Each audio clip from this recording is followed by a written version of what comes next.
వాక్యంలోనికి వెళదాం.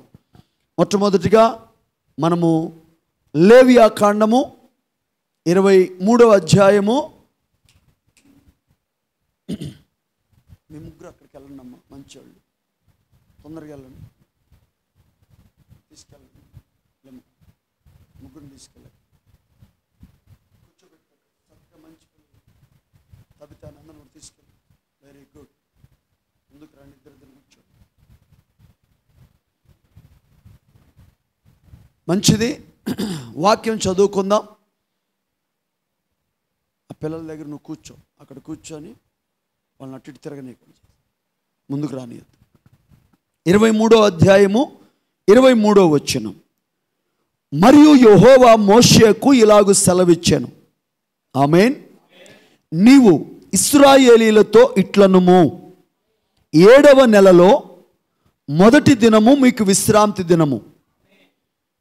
అందులో జ్ఞాపకార్థ శృంగధ్వని వినినప్పుడు మీరు పరిశుద్ధ సంఘముగా కూడవలెను. పాత నిబంధనలో 7వ నెల అంటే క్రొత్త నిబంధనలో 7వ సంఘకాలమునకు గుర్తై ఉన్నది. ఇప్పుడు మనము యెషయా గ్రంథం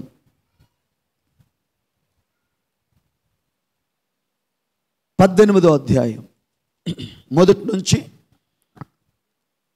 3 వచనాలు చదువుకుందాం. ఓహో, కూషు నదుల అవతల తటతట కొట్టుకొనుచున్న రెక్కలు గల దేశమా, అది సముద్ర మార్గముగా జలముల మీద జమ్ము పడవలలో రాయబారులను పంపుచున్నది. వేగిరపడు దూతలారా, ఎత్తైన వారును నునుపైన చర్మము గల వారునగు జనమునొద్దకు, దూరములోనున్న భీకర జనమునొద్దకు పోవుడి. నదులు పారుచున్న దేశము గల వారును దౌష్టికులై జనములను త్రొక్కుచూనుండు వారునగు జనమునొద్దకు పోవుడి. పర్వతముల మీద ఒకడు ధ్వజమెత్తునప్పుడు లోక నివాసులైన మీరు, భూమి మీద కాపురముండు మీరు చూడుడి. బాకా ఊదునప్పుడు ఆలకించుడి. అలాగే 27వ అధ్యాయము యెషయా గ్రంథము 12, 13 వచనములను మనము చదువుకుందాం. ఆ దినమున యూఫ్రటీసు నదీ ప్రవాహము మొదలుకొని ఐగుప్తు నది వరకు యెహోవా తన ధాన్యమును త్రొక్కును. ఇశ్రాయేలీయులారా, మీరు ఒకరినొకరు కలిసికొని కూర్చబడుదురు. ఆ దినమున పెద్ద బూర ఊదబడును. అష్షూరు దేశములో నశింప సిద్ధమైన వారును ఐగుప్తు దేశములో వెలివేయబడిన వారును వచ్చెదరు. యెరూషలేములోనున్న పరిశుద్ధ పర్వతమున యెహోవాకు నమస్కారము చేయుదురు. దేవుడి ఈ మాటలను మన వినికిల్లో దీవించునుగాక. చిన్న ప్రార్థన చేద్దాం. మహాపరిశుద్ధుడా, చదువుబడిన ఈ అద్భుతమైన మీ గొప్ప మాటలకు మీ ఆశీర్వాదమును తోడు చేసి ఈ రంగం మీదకి మీరు వచ్చి మా అందరితో మీరు మాట్లాడుచు ఉండగా రోగికి స్వస్థత, ఓ పాపములో జీవిస్తున్న పాపికి రక్షణ ప్రభువా, నాయన రక్షింపబడిన ప్రతి విశ్వాసికి ఎత్తబడే విశ్వాసమును దయచేయమని యేసుక్రీస్తును ఘనమైన మీ నామములో ప్రార్థిస్తూ ఉన్నాము తండ్రి, ఆమేన్. దయచేసి అందరు కూర్చోండి. దేవుడు మిమ్మల్ని అందరినీ దీవించునుగాక. ఆమేన్. అందరూ సంతోషంగా ఉన్నారా? మరి ఈ వారమంతా దేవునిలో మీరు అందరూ చక్కగా జీవించారా? నేను అడుగుతున్న ప్రశ్న అర్థమవుతుంది. అందరూ ఇక్కడే ఉన్నారా? దేవునితో ఎంతమంది కలిసి జీవించారు? అందరూ. నిజమేనా? ఎందుకంటే క్రైస్తవ జీవితం అనేది ఒక గంట, ఒక ఆదివారం క్రైస్తవ్యం కాదు. క్రైస్తవ్యం అనేది ఒక్కసారి నీవు క్రీస్తులో వెలిగించబడిన తర్వాత జీవిత కాలం అంతయు కూడా నీవు ఆయనను సేవించాలి. నువ్వు ఎక్కడున్నా సరే, నువ్వు ఏ ఊరిలో ఉన్నా, ప్రయాణంలో ఉన్నా, నీవెవరివో నీవు గుర్తించాలి. నీవు ఎవరివో అనే నీ ప్రత్యక్షత లేకపోతే ఆత్మీయ మతిమరుపులో ఉన్నట్టే. ఆత్మీయ మతిమరుపులో ఉన్న వాళ్ళు ఏం చేస్తారు?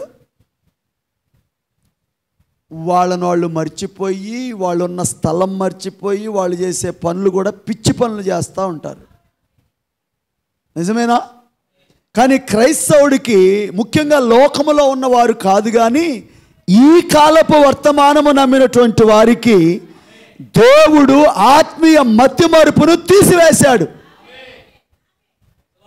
ఆత్మీయ మతిమరుపులో నువ్వు ఉన్నావంటే ఇంకా నువ్వు లోకములో ఉన్నట్టే, సంఘశాఖలో ఉన్నట్టే.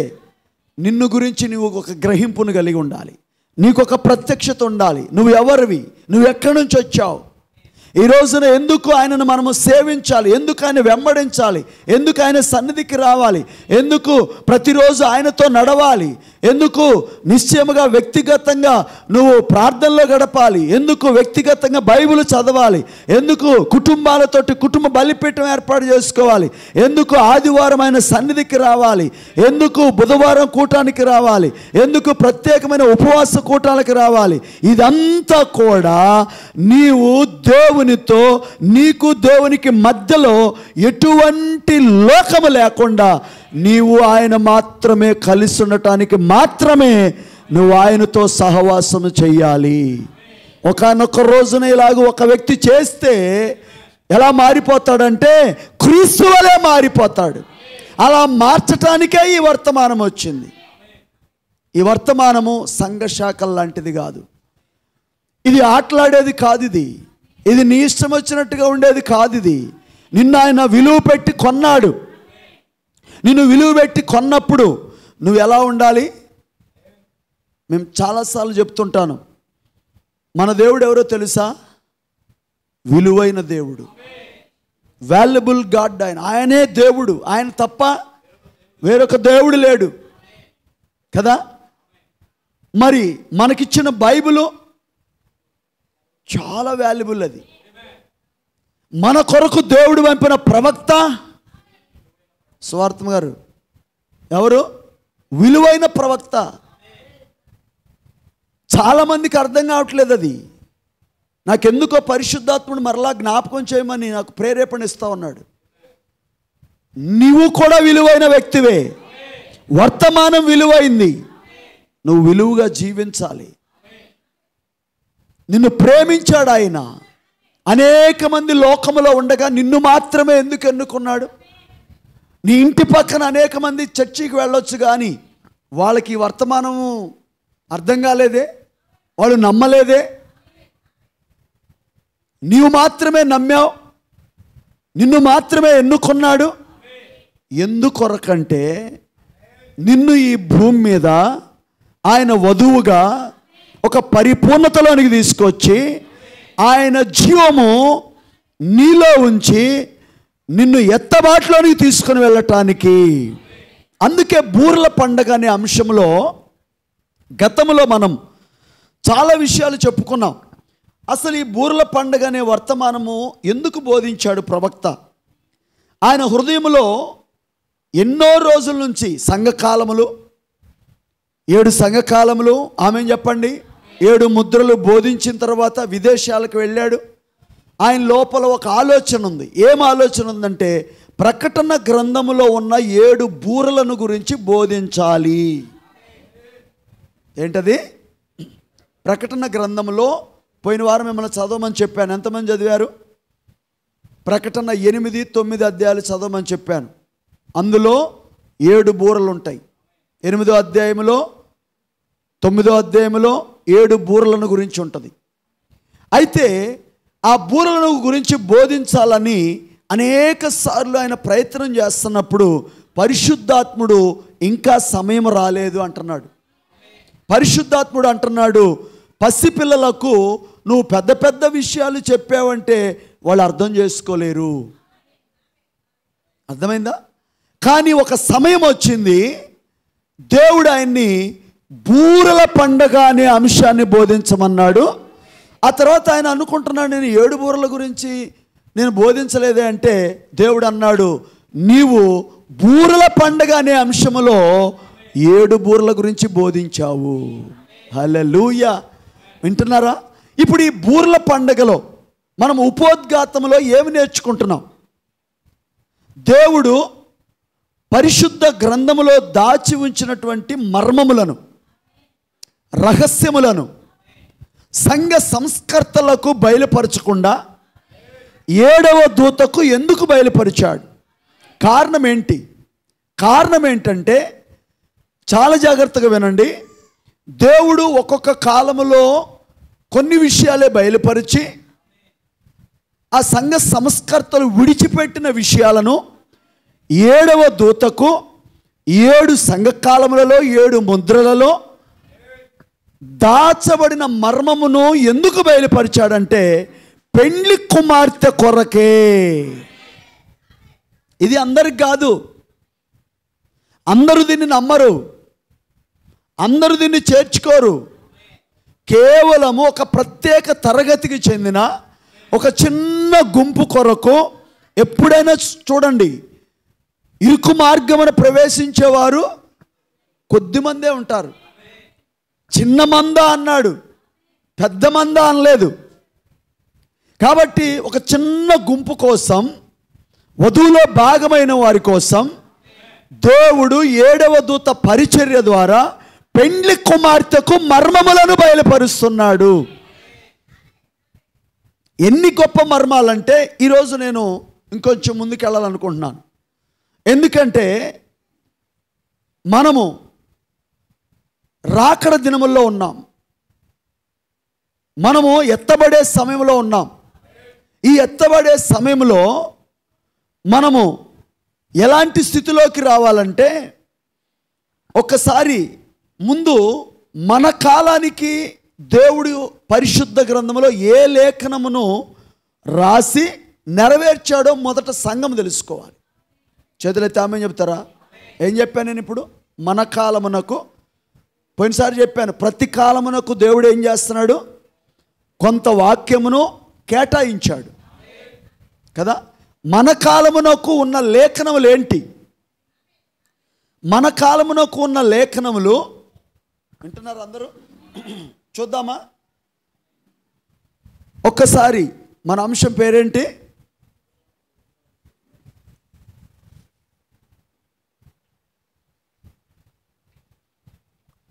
మీరు మీ పరిశుద్ధ గ్రంథంలో కానీ నోట్స్లో కానీ నేను చెప్పే రెఫరెన్సులు రాసుకోండి.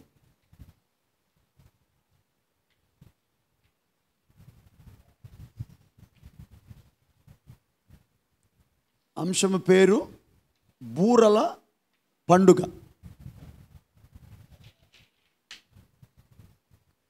లేవియాకాండము 23 వచనం.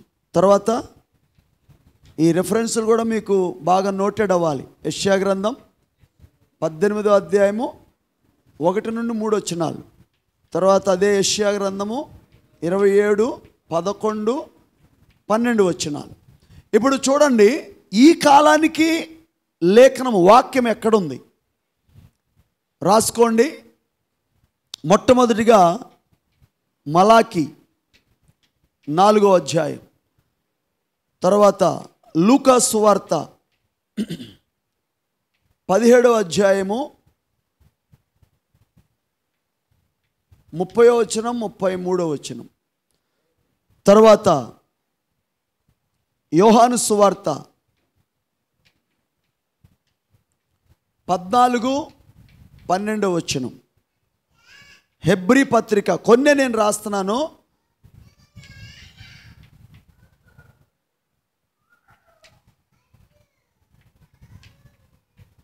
ఇంకా చాలా ఉన్నాయి.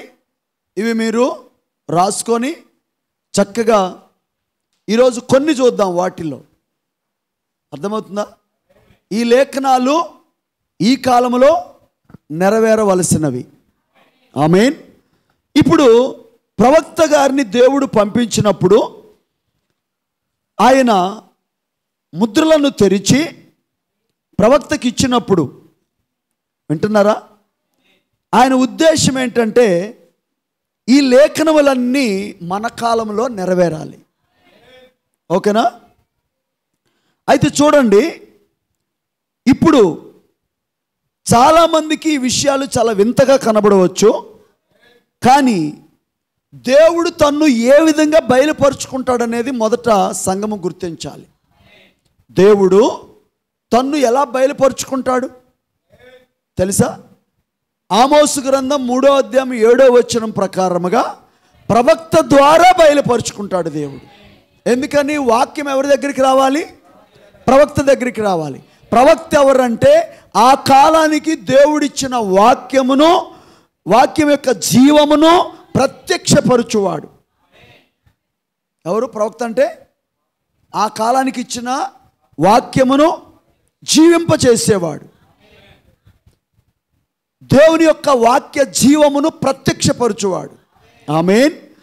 ఇప్పుడు దేవుని యొక్క వాక్యం ఎలాంటిదని బైబిల్ చెప్తుందంటే, మీకు అందరికీ తెలుసు, మలాకి 4లో దేవుడు ఒక వాగ్దానాన్ని చేసి ఆ వాగ్దానాన్ని నెరవేర్చాడు.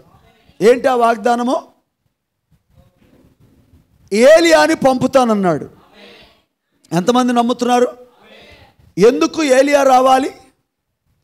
కారణం ఏంటంటే దేవుడు తన్ను బయలుపరుచుకోవాలి ప్రజలకి. ఎలా బయలుపరుచుకోవాలంటే, వింటున్నారా? వాక్యము ద్వారా బయలుపరుచుకోవాలి. ఇప్పుడు భూమి మీదకి యేసుక్రీస్తు వారు వచ్చారు. ఆయన ఎవరు? వాక్యం. ఇప్పుడు ఆయన వాక్యమని ఎలా బయలుపరుచుకున్నాడు? సమరయ స్త్రీ దగ్గర ఆమె జీవితాన్ని గురించి చెప్పినప్పుడు, ఆమె జీవితంలో జరిగిన రహస్యాల గురించి చెప్పినప్పుడు, కేవలం హెబ్రీ 4:12 ఏం చెప్తుంది? వాక్యము రెండంచులు కలిగిన ఖడ్గము వలె ప్రాణాత్మ. దీన్ని ఒకసారి చదవండి. ఎందుకనగా దేవుని వాక్యము సజీవమై బలము గలదై రెండంచులు గల ఎటువంటి ఖడ్గము కంటే వాడిగా ఉండి ప్రాణాత్మలను కీళ్లను మూలుగను విభజించునంత మట్టుకు దూరుచు హృదయం యొక్క తలంపులను ఆలోచనలను శోధించుచున్నది. ఇప్పుడు అర్థమైందా? వాక్యం అంటే ఏం చేస్తుంది? వాక్యం ఇటు చూడాలి అందరూ. ఏం చేస్తుంది? నీ అంతరంగంలో ఏముందో బయట పెట్టుద్ది. పాస్టర్ గారికి తెలియకపోవచ్చు, కానీ ఎవరికి తెలుసు? వాక్యానికి తెలుసు. సమరయ స్త్రీ అనుకొని ఉండొచ్చు, నేను చేసేది ఎవరికి తెలియదని. ఒకరోజు వాక్యం వచ్చింది. వాక్యం ఆమె జీవితాన్ని బయటపెట్టింది. అవునా కదా? ఇప్పుడు ఈ కడవరి కాలంలో కూడా ఖచ్చితంగా ఏం జరగబోతుందంటే, చాలా జాగ్రత్తగా గమనించండి. మలాకి 4లో ఉన్న ఏలియా ఇప్పుడు మనలను వాక్య ప్రత్యక్షత ద్వారా ఆది అపోస్తలులు పెంతెకొస్తు తండ్రుల యొక్క విశ్వాసములోనికి మనలను నడిపించాలి. ఇప్పుడు ఆ విశ్వాసములోనికి మనము రావాలంటే వాక్యము శరీరం అవ్వాలి. అందరూ అంటున్నారా?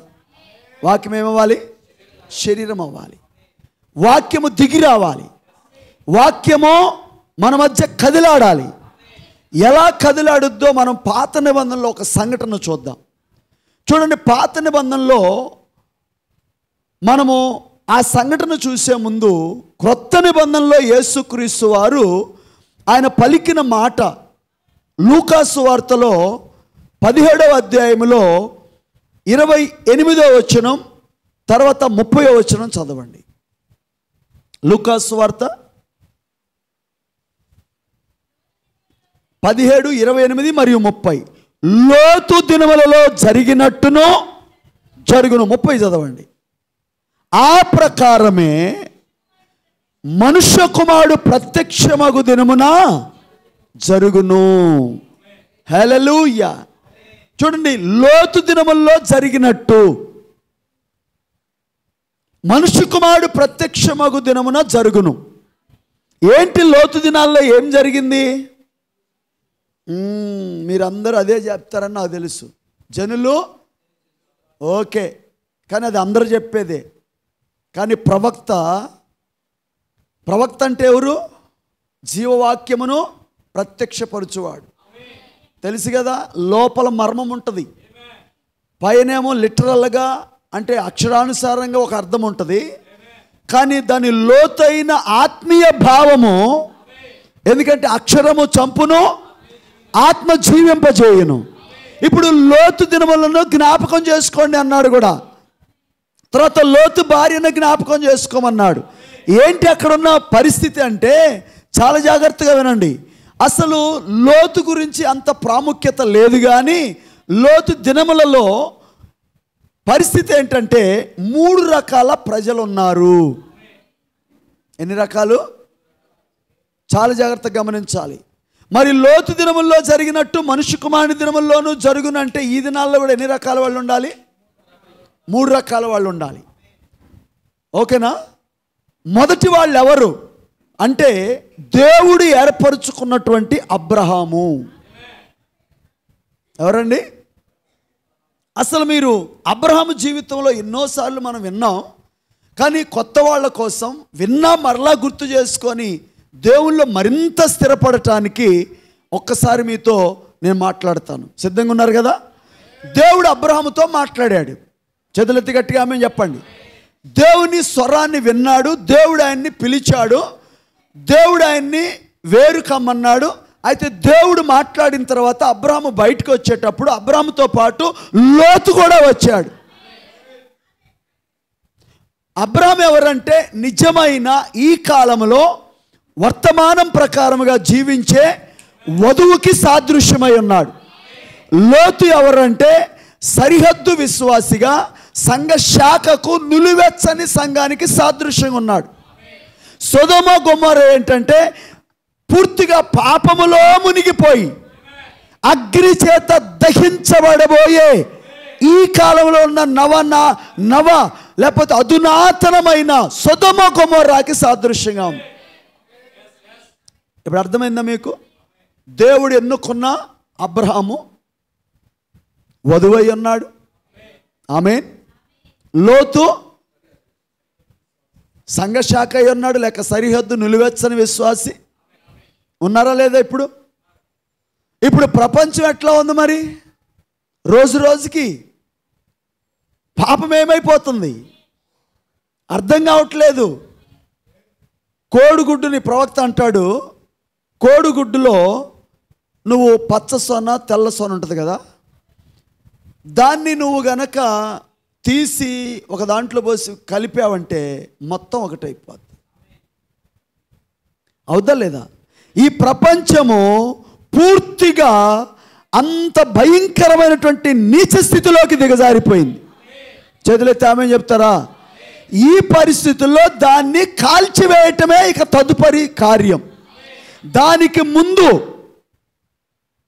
దేవుడు మనుష్య కుమారుడిగా ఆయన దిగి రావాలి. ఇప్పుడు చాలా జాగ్రత్తగా గమనించండి. దేవుడు అబ్రహాముతో మాట్లాడినప్పుడు స్వరము ద్వారా ఆమేన్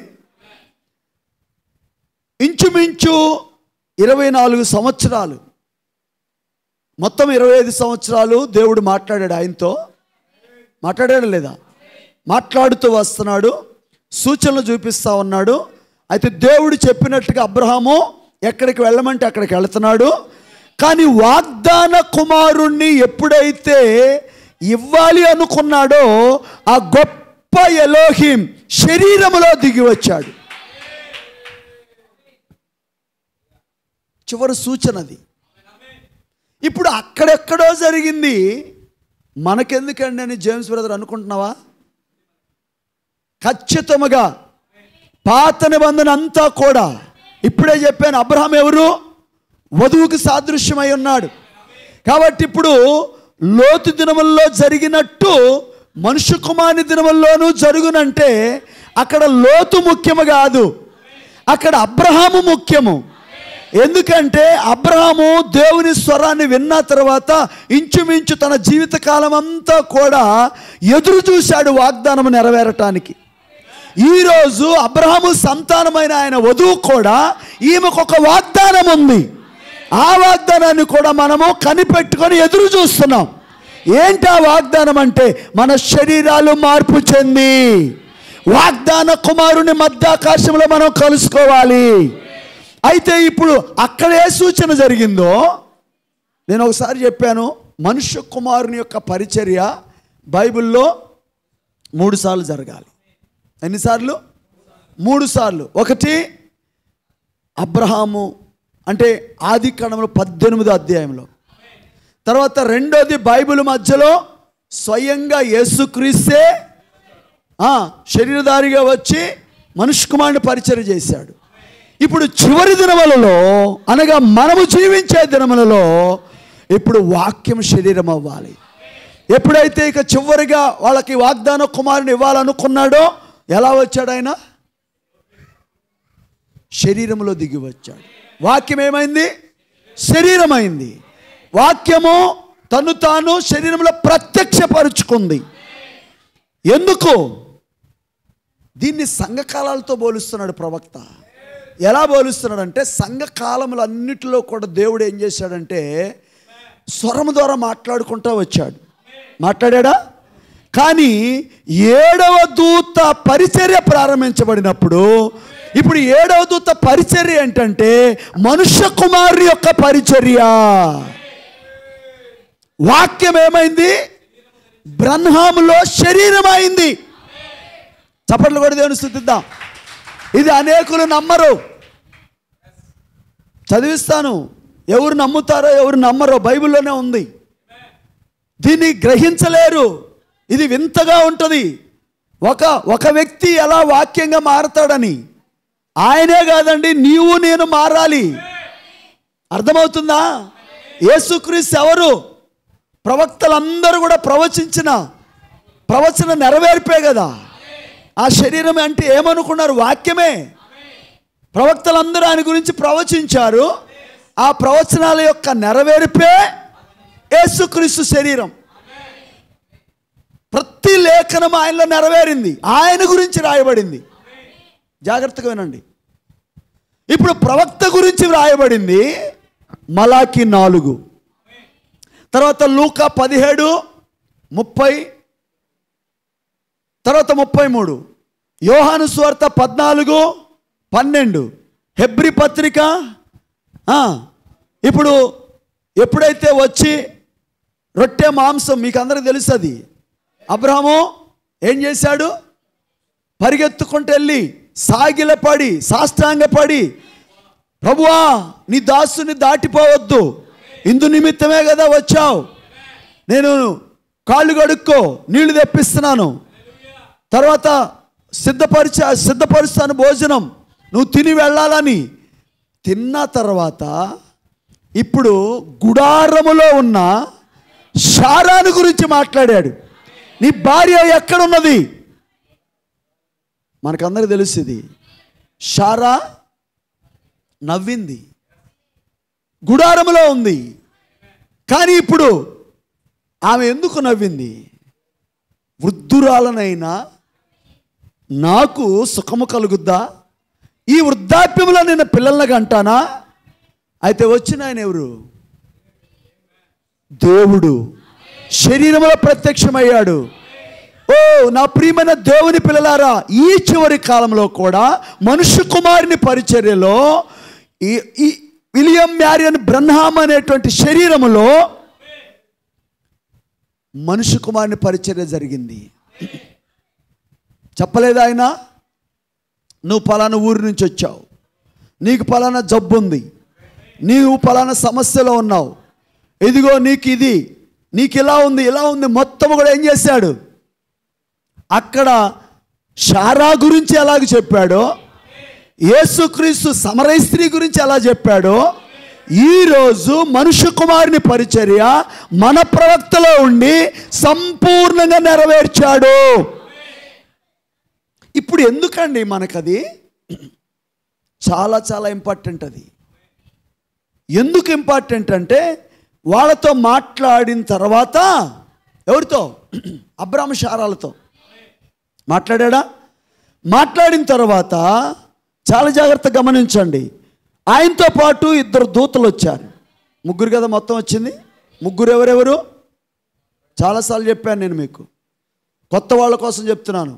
మధ్యలో యేసుక్రీస్తు అంటే దేవుడు శరీరంలో ఉన్నాడు. ఓకేనా? ఈ వైపు గాబ్రియేలు, ఈ వైపు మిఖాయేలు. 3 తండ్రి కుమార పరిశుద్ధాత్మ కాదు. సంఘశాఖలు ఏమంటారు? ముగ్గురు కనపడిన చోట తండ్రి, కుమార, పరిశుద్ధాత్మ, అదిగో ముగ్గురు. కానీ మన ప్రవక్త వచ్చి ఏమన్నాడు? అది వాస్తవం. దేవుడు ఒక్కడే. ఆయన వస్తూ ఎవరిని అంటబెట్టుకొని వచ్చాడు? గాబ్రియేలు, మిఖాయేలు. ఎందుకంటే ఈ దూతలు ఎక్కడికి వెళ్ళాలి? సొదొమ గొమొర్రాకి వెళ్ళాలి. అక్కడ పాపము ఎంత విస్తరించిందో చూడాలి. అక్కడ ఎవరున్నారు? యెషయా బ్రదరు లోతేనా? వెళ్ళాడా? గుడారం వేసుకున్నాడండి. అక్కడ వెళ్ళాడా లేదా? ఇప్పుడు దేవుడు మాత్రం అబ్రాముతో నిలిచి ఉన్నాడు. ఇద్దరు దూతలు సొదొమ గొమొర్రాకి వెళ్ళారు. ఆ తర్వాత ఎప్పుడైతే మనకి ఆ సబ్జెక్ట్ వద్దు, ఇప్పుడు వీళ్ళ సంగతి చూద్దాం. ఎందుకంటే అబ్రహాము శారాలకు ఏం జరిగింది? ఎప్పుడైతే వాళ్ళ యొక్క అవిశ్వాసాన్ని ఆయన బాగు చేశాడంటే, శారా, అబ్రహాముకు ఫుల్గా ఉంది విశ్వాసం. ఎందుకంటే అబ్రహాము, వింటున్నారా, దేవుని స్వరాన్ని విన్నాడు. ఆ తర్వాత జీవితకాలమంతా వాగ్దానము కొరకు ఎదురు చూసి విశ్వాసమందు బలహీనుడు అవ్వకుండా విశ్వాసములో మరింత బలపడ్డాడు.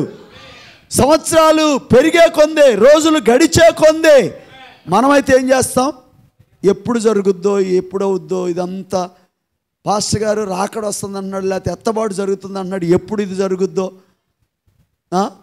చూద్దాంలే, చేద్దాంలే ప్రార్థన. ఇప్పుడు ఏముంది, ఏం పోయింది, ఇప్పుడు రోజు చదవమన్నాడు, ఇవాళ చదవకపోతే ఏమైందిలే, రేపు చదువుకోవచ్చు. రోజు ప్రార్థన చేయమన్నాడు, నాకేమో బాగా అలిసిపోయింది శరీరం, నేనే ఊరికి వెళ్ళాను, ఇలా నేను ప్రార్థన చేయలేనులే.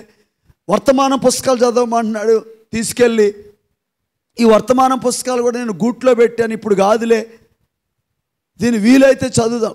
కుదరదండి.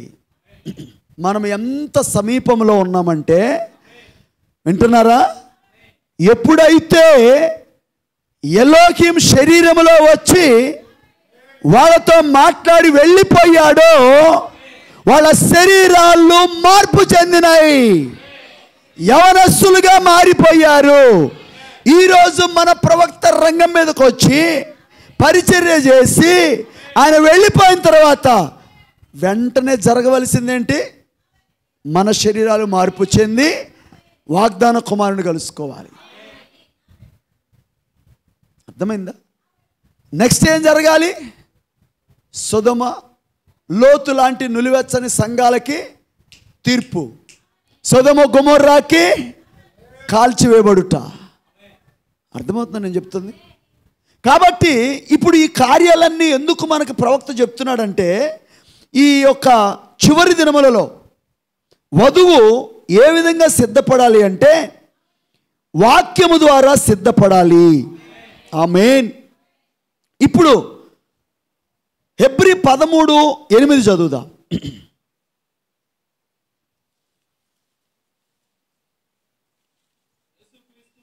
యేసుక్రీస్తు నిన్న నేడు ఒకటే రీతిగా ఉన్నాడు. ఆమేన్. మన యేసయ్య ఎట్లా ఉన్నాడండి? ఏకరీతిగా ఉన్నాడు.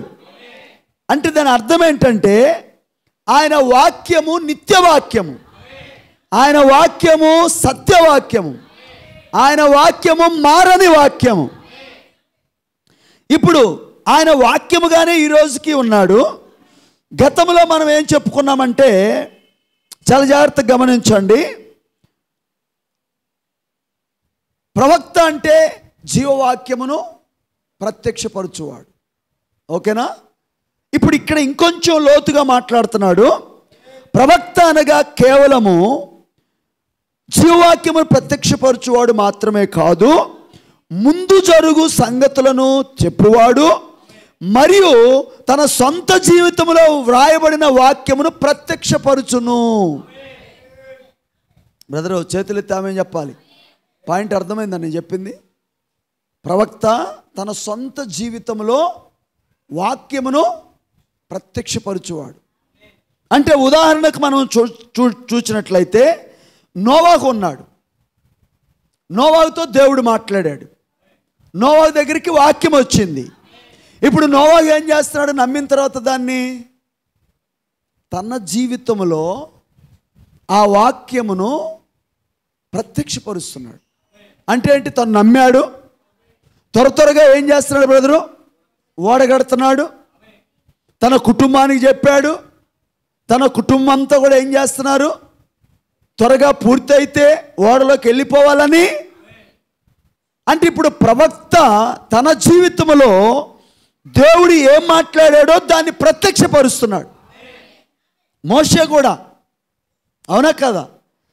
ఇప్పుడు కేవలము ఈరోజు మనము వాళ్ళ గడియకి ఇచ్చినటువంటి వాక్యాన్ని వాళ్ళ జీవితంలో ప్రత్యక్షపరిస్తే, లేక వాళ్ళ సొంత జీవితంలో దాన్ని నెరవేర్పు చేస్తే, ఈరోజు మన కాలానికి ఇవ్వబడిన, ఈ గడియకి ఇవ్వబడిన వాగ్దాన వాక్యమును మనం ఏం చేయాలి?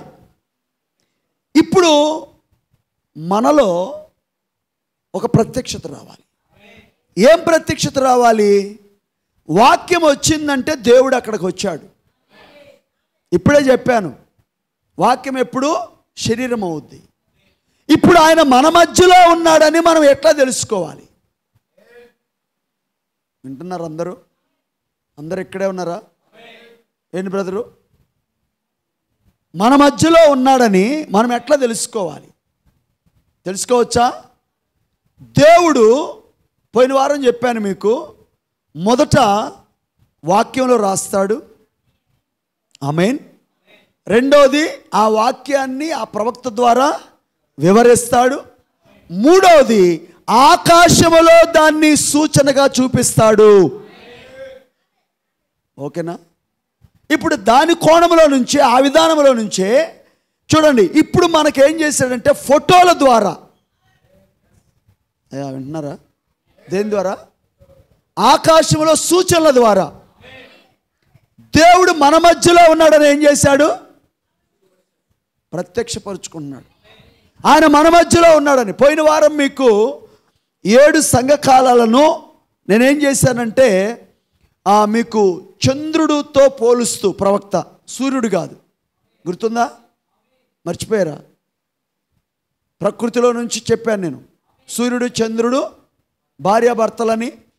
భర్త సూర్యుడు అంటే ఆయన నీతి సూర్యుడని, సంఘము చంద్రుడని చెప్పాను.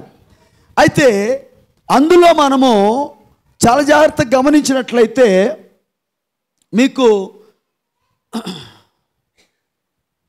వెలుగు ఏ విధంగా అది ఏమండి సన్నగిల్లిపోయిందో రాను రాను రాను రాను.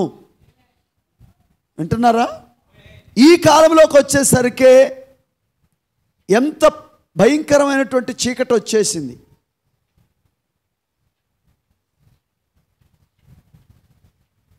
ఎందుకంటే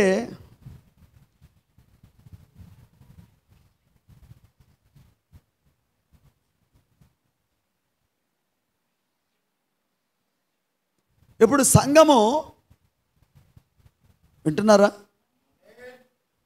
కొంచెం మాత్రమే చీకటి వచ్చింది దీంట్లోకి. ఫస్ట్ ఎఫెస్ సంఘకాలంలో ఎంత? కొంచెమే. ఎక్కువ వెలుగుంది. ఇది ఎఫెస్ రాశాను కదా పోయినసారి. ఇది స్ముర్ణ, ఇది పెర్గము, తుయతైరా, సార్దీస్,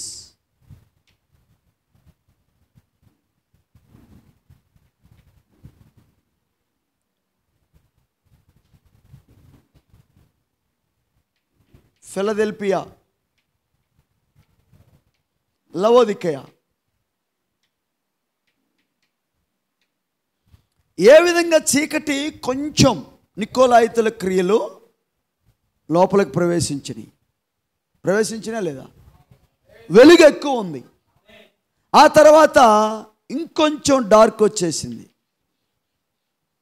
అంటే తప్పుడు బోధలు, వింటున్నారా, సంఘము సంస్థగా మారిపోయి తప్పుడు బోధలు తీసుకొచ్చి, ఆ తర్వాత పెర్గమ, తర్వాత స్మరణ, తర్వాత పెర్గమ ఇంకా ఎక్కువ చీకటి గమ్ముతుంది. అర్థమవుతుందా? ఏమండి? ఆ తర్వాత ఇంకా ఎక్కువ అయిపోయింది. తుయతైరాకు వచ్చేసరికి ప్రవక్త ఎందుకు చాలా కొంచెమే వేసాడంటే అది చీకటి కాలం అన్నాడు. ఏ కాలం అది? దీని పీరియడ్స్ కూడా మీకు చెప్పాను నేను, కాలాలు ఇక్కడే రాసి ఉన్నాయి. ఇది ఇంచుమించు క్యాథలిక్ సంస్థ వాళ్ళు ఏం చేశారంటే పూర్తిగా ఏమండి ప్రజల్ని మోసం చేశారు. కొంచెమే వెలుగుంది. ఆ తర్వాత కొంచెం ఏమైందంటే మార్టిన్ లూథరన్ గారిని లేపిన తర్వాత కొంచెం వెలుగు వచ్చింది. వాక్యం బయటకు వచ్చింది కదా, వచ్చిందా? అయితే వీళ్ళెవరు? సంస్కర్తలు. మళ్ళీ వీళ్ళు సంస్థలుగా మారిపోయారు, చీకట్లోకి వెళ్ళిపోయింది. ఈ లవోదికైకి వచ్చేసరికి చాలా తక్కువ, అంత చీకట పడిపోయింది. ఎక్కడున్నాడని చెప్పాను మనము పోయిన వారం. యేసుక్రీస్తు ఎక్కడున్నాడు? సంఘానికి బయటికి వెళ్ళిపోయాడు. ఇక్కడ సంఘాల్లోనైతే సంఘములోనే క్రీస్తు ఉన్నాడు. కానీ లవోదికయ మన కాలము ఇది చాలా భయంకరమైన చెడ్డ కాలం. ఇది ఎంత చెడ్డ కాలం అంటే క్రీస్తునే బయటికి నెట్టివేసి వాళ్ళ యొక్క సంఘ శాఖల యొక్క సిద్ధాంతాలతో వాళ్ళు పూర్తిగా నిమగ్నం అయిపోయి, మాకు వాక్యం అక్కర్లేదు, మాకు ప్రవక్త అక్కర్లేదు, మాకు అపోస్తల బోధ అక్కర్లేదు, మాకు మలాకి 4లో ఉన్న ఏలియా అక్కర్లేదు. చూసారా? ఇప్పుడు క్రీస్తుని బయటికి నెట్టేశారు. ఎందుకు నేను ఈ విషయం చెప్తున్నానంటే చూడండి, ఇప్పుడు దేవుడు ఏం చేస్తున్నాడు? దేవుడు ఆయన వాక్యముగా ఉండి ఫస్ట్ ఏం చేశాడంటే ఈ బ్లాక్ బోర్డు మీద ప్రవక్త ద్వారా గీయించాడు. వీటిని గీసిన తర్వాత ఇప్పుడు ఈ యొక్క చూడండి, ఇక్కడ మన దగ్గర ఉన్న ఈ ఫోటో ఉంది కదా, అవునా? ఇది మనకు ఆయన మన మధ్యలో ఉన్నాడు అనటానికి 1963 సంవత్సరంలో ఫిబ్రవరి నెల 28వ తారీఖు బలిష్ఠుడైన దూతగా ఆయన దిగి వచ్చాడు. ప్రపంచంలో ఉన్న అనేక మంది ఫోటోలు తీశారు. కానీ దాన్ని ఏమన్నారంటే వాళ్ళు, ఇది మర్మయుక్తమైన మేఘము. కానీ ప్రవక్త ఏమన్నాడంటే యేసుక్రీస్తు వారు దిగి వచ్చాడు. ఆయన మనతో ఉండటానికి, మనలో ఉండటానికి, ఆయన సన్నిధి మనతో ఉంచటానికి. వింటున్నారా? ఆ ప్రవక్త లోపలికి ఆయన వచ్చినప్పుడు ప్రవక్త ఏం చేశాడు? మనుష్య కుమారుని పరిచర్యగా ఆయన సన్నిధి మనతో ఉన్నదని, ఆయన మనతో ఉన్నాడని అర్థమవుతుందా? ఇప్పుడు ఫోటోల ద్వారా, వాక్యము ద్వారా, భూమి ఆకాశములోని సూచక్రియల ద్వారా ఆయన వాక్యమును ప్రత్యక్షపడుట మీరు చూశారు. చూసారా? చూడని వాళ్ళు చాలామంది ఉన్నారు. మేఘం వచ్చింది, ఆయన దిగి వచ్చాడంటే నమ్మని వాళ్ళు ఉన్నారు. ఏమండి, నమ్ముతున్నారా? కొంతమంది నమ్మట్లా, కానీ మనము నమ్ముతున్నాం. అయితే చాలా జాగ్రత్తగా గమనించండి, ఈ ప్రవక్తను చిన్నప్పటి నుండి దేవుడు, మీకు తెలుసు కదా, 3వ సంవత్సరంలో ఉన్నప్పుడే దేవుడు ఆయనతో మాట్లాడాడు. ఎంత వచ్చి రాని మాటలు ఆ బూరగ చెట్టులో నుంచి. తెలుసు కదా మీకు ఆయన జీవిత చరిత్ర చదివారా? బాలుడు అతను లేమి, యవనస్తుడు అతని నిరాశ, మనుష్యుడు అతని అధికారము. 3 భాగాలు ఉన్నాయి. అందులో బాలుడు అతను లేమనే అంశంలో, ఆ సబ్జెక్ట్లో, ఆ చెట్టులో నుంచి దేవుడు మాట్లాడినప్పుడు, మీరు న్యూ ఆల్బనీ అనే పట్టణంలో నివాసం చేస్తారని దేవుడు మాట్లాడినప్పుడు తల్లికి వెళ్ళి చెప్పాడా? ఆ ఊరి పేరే ఎప్పుడు వినలా. కానీ సరిగ్గా ఏమైంది? కొన్ని రోజుల తర్వాత వాళ్ళ నాన్న వెళ్ళిపోయాడు కదా. ఒక హత్య కేసులో బ్రహ్మం గారి నాన్న ఏమయ్యాడు? ఇంట్లో నుంచి పారిపోయాడు, పోలీసు వాళ్ళకి దొరకకుండా వెళ్ళిపోయాడు. ఇప్పుడు వాళ్ళ పరిస్థితి ఏంటి? కానీ దేవుడు అద్భుతంగా కాపాడాడు. తుఫాన్లో కూడా, చనిపోవలసిన పరిస్థితిలో కూడా కాపాడాడు. ఆ తర్వాత వాళ్ళ డాడీ చార్లెస్ గారు ఉత్తరం రాశాడు. ఏమనంటే, నేను పలానా చోట ఉద్యోగంలో జాయిన్ అయ్యాను, ఇదిగో నీకు కొంత డబ్బు పంపిస్తానని మనీ ఆర్డర్ చేశాడు. మనీ ఆర్డర్ చేసి మీరు రావటానికి ఇది ఖర్చు, ఒక బండి కట్టుకొని రండి అని బండి కూడా పంపించాడు. ఆ పట్టణం పేరు న్యూ ఆల్బనీ. సరిగ్గా ఈ చిన్న బాలుడు దేవుడు ఏం చెప్పాడో అదే విషయాన్ని తల్లికి చెప్పాడు. ఆ తర్వాత తండ్రి కూడా ఏం చేశాడు, అక్కడికే మీరు రండి అని ఆ పేరు చెప్పాడు. అప్పుడు వాళ్ళ అమ్మగారు ఎల్లా మనసులో పెట్టుకుంది, ఏంటి చిన్న పిల్లోడు. నేను ఎందుకు చెప్తున్నానంటే ప్రవక్త ఇక్కడ అంటున్నాడు, నా జీవితంలో దర్శనముల ద్వారా కలల ద్వారా దేవుడు మాట్లాడిన ఏది విఫలమవ్వలేదు. చప్పట్లు కొట్టి దేవుని స్తుతిద్దాం. ఇప్పుడు దాని అర్థం ఏంటంటే దేవుడు ప్రవక్తలో ఉండి ఆయన సన్నిధిని మన మధ్యలో ఉంచి ఆయన తన వాక్యాన్ని రుజువు చేసుకున్నాడు. ఈ చివరి దినములలో ఆయన ఎందుకు ప్రత్యక్షము కావాలను? ఎలోహిం శరీరములో అబ్రాహాము దగ్గరికి ఎందుకు ప్రత్యక్షము కావాలి? చెప్పాలి, వాళ్ళ శరీరాలు మార్పు చెందాలి, వాగ్దాన కుమారుని పొందుకోవాలి, మన శరీరాలు మార్పు చెందాలి, మనము వాగ్దాన కుమారుని కలుసుకోవాలి. ఎందుకు ప్రత్యక్షము కావాలంటే ఇప్పుడు సంఘము ఇప్పుడు ఒక లోతైన అనుభవంలోనికి రావాలి. ఏంటో తెలుసా? చూడండి, వధువు వృక్షము యొక్క పునరుద్ధరణ ఒక అంశం ఉంది. ఏంటి అంశం పేరు? ఆ వధువు వృక్షము యొక్క పునరుద్ధరణ. ఆ టేపులో దాన్ని తెలుగులో కూడా ట్రాన్స్లేషన్ చేశారు, ఇంగ్లీష్లో ఉండాది. అందులో ఆ వర్తమానాన్ని మీరు జాగ్రత్తగా గమనిస్తే ప్రవక్త ఒక అద్భుతమైన విషయాన్ని చెప్పాడు. ఏదేను తోటలోనున్న ఆ జీవవృక్షం ఎవరు? క్రీస్తే. చేతులెత్తి ఆమేన్ చెప్పండి. మంచి చెడ్ల తెలివినిచ్చే ఫలం ఎవరు? చెట్టు ఎవరు? సాతానుడు.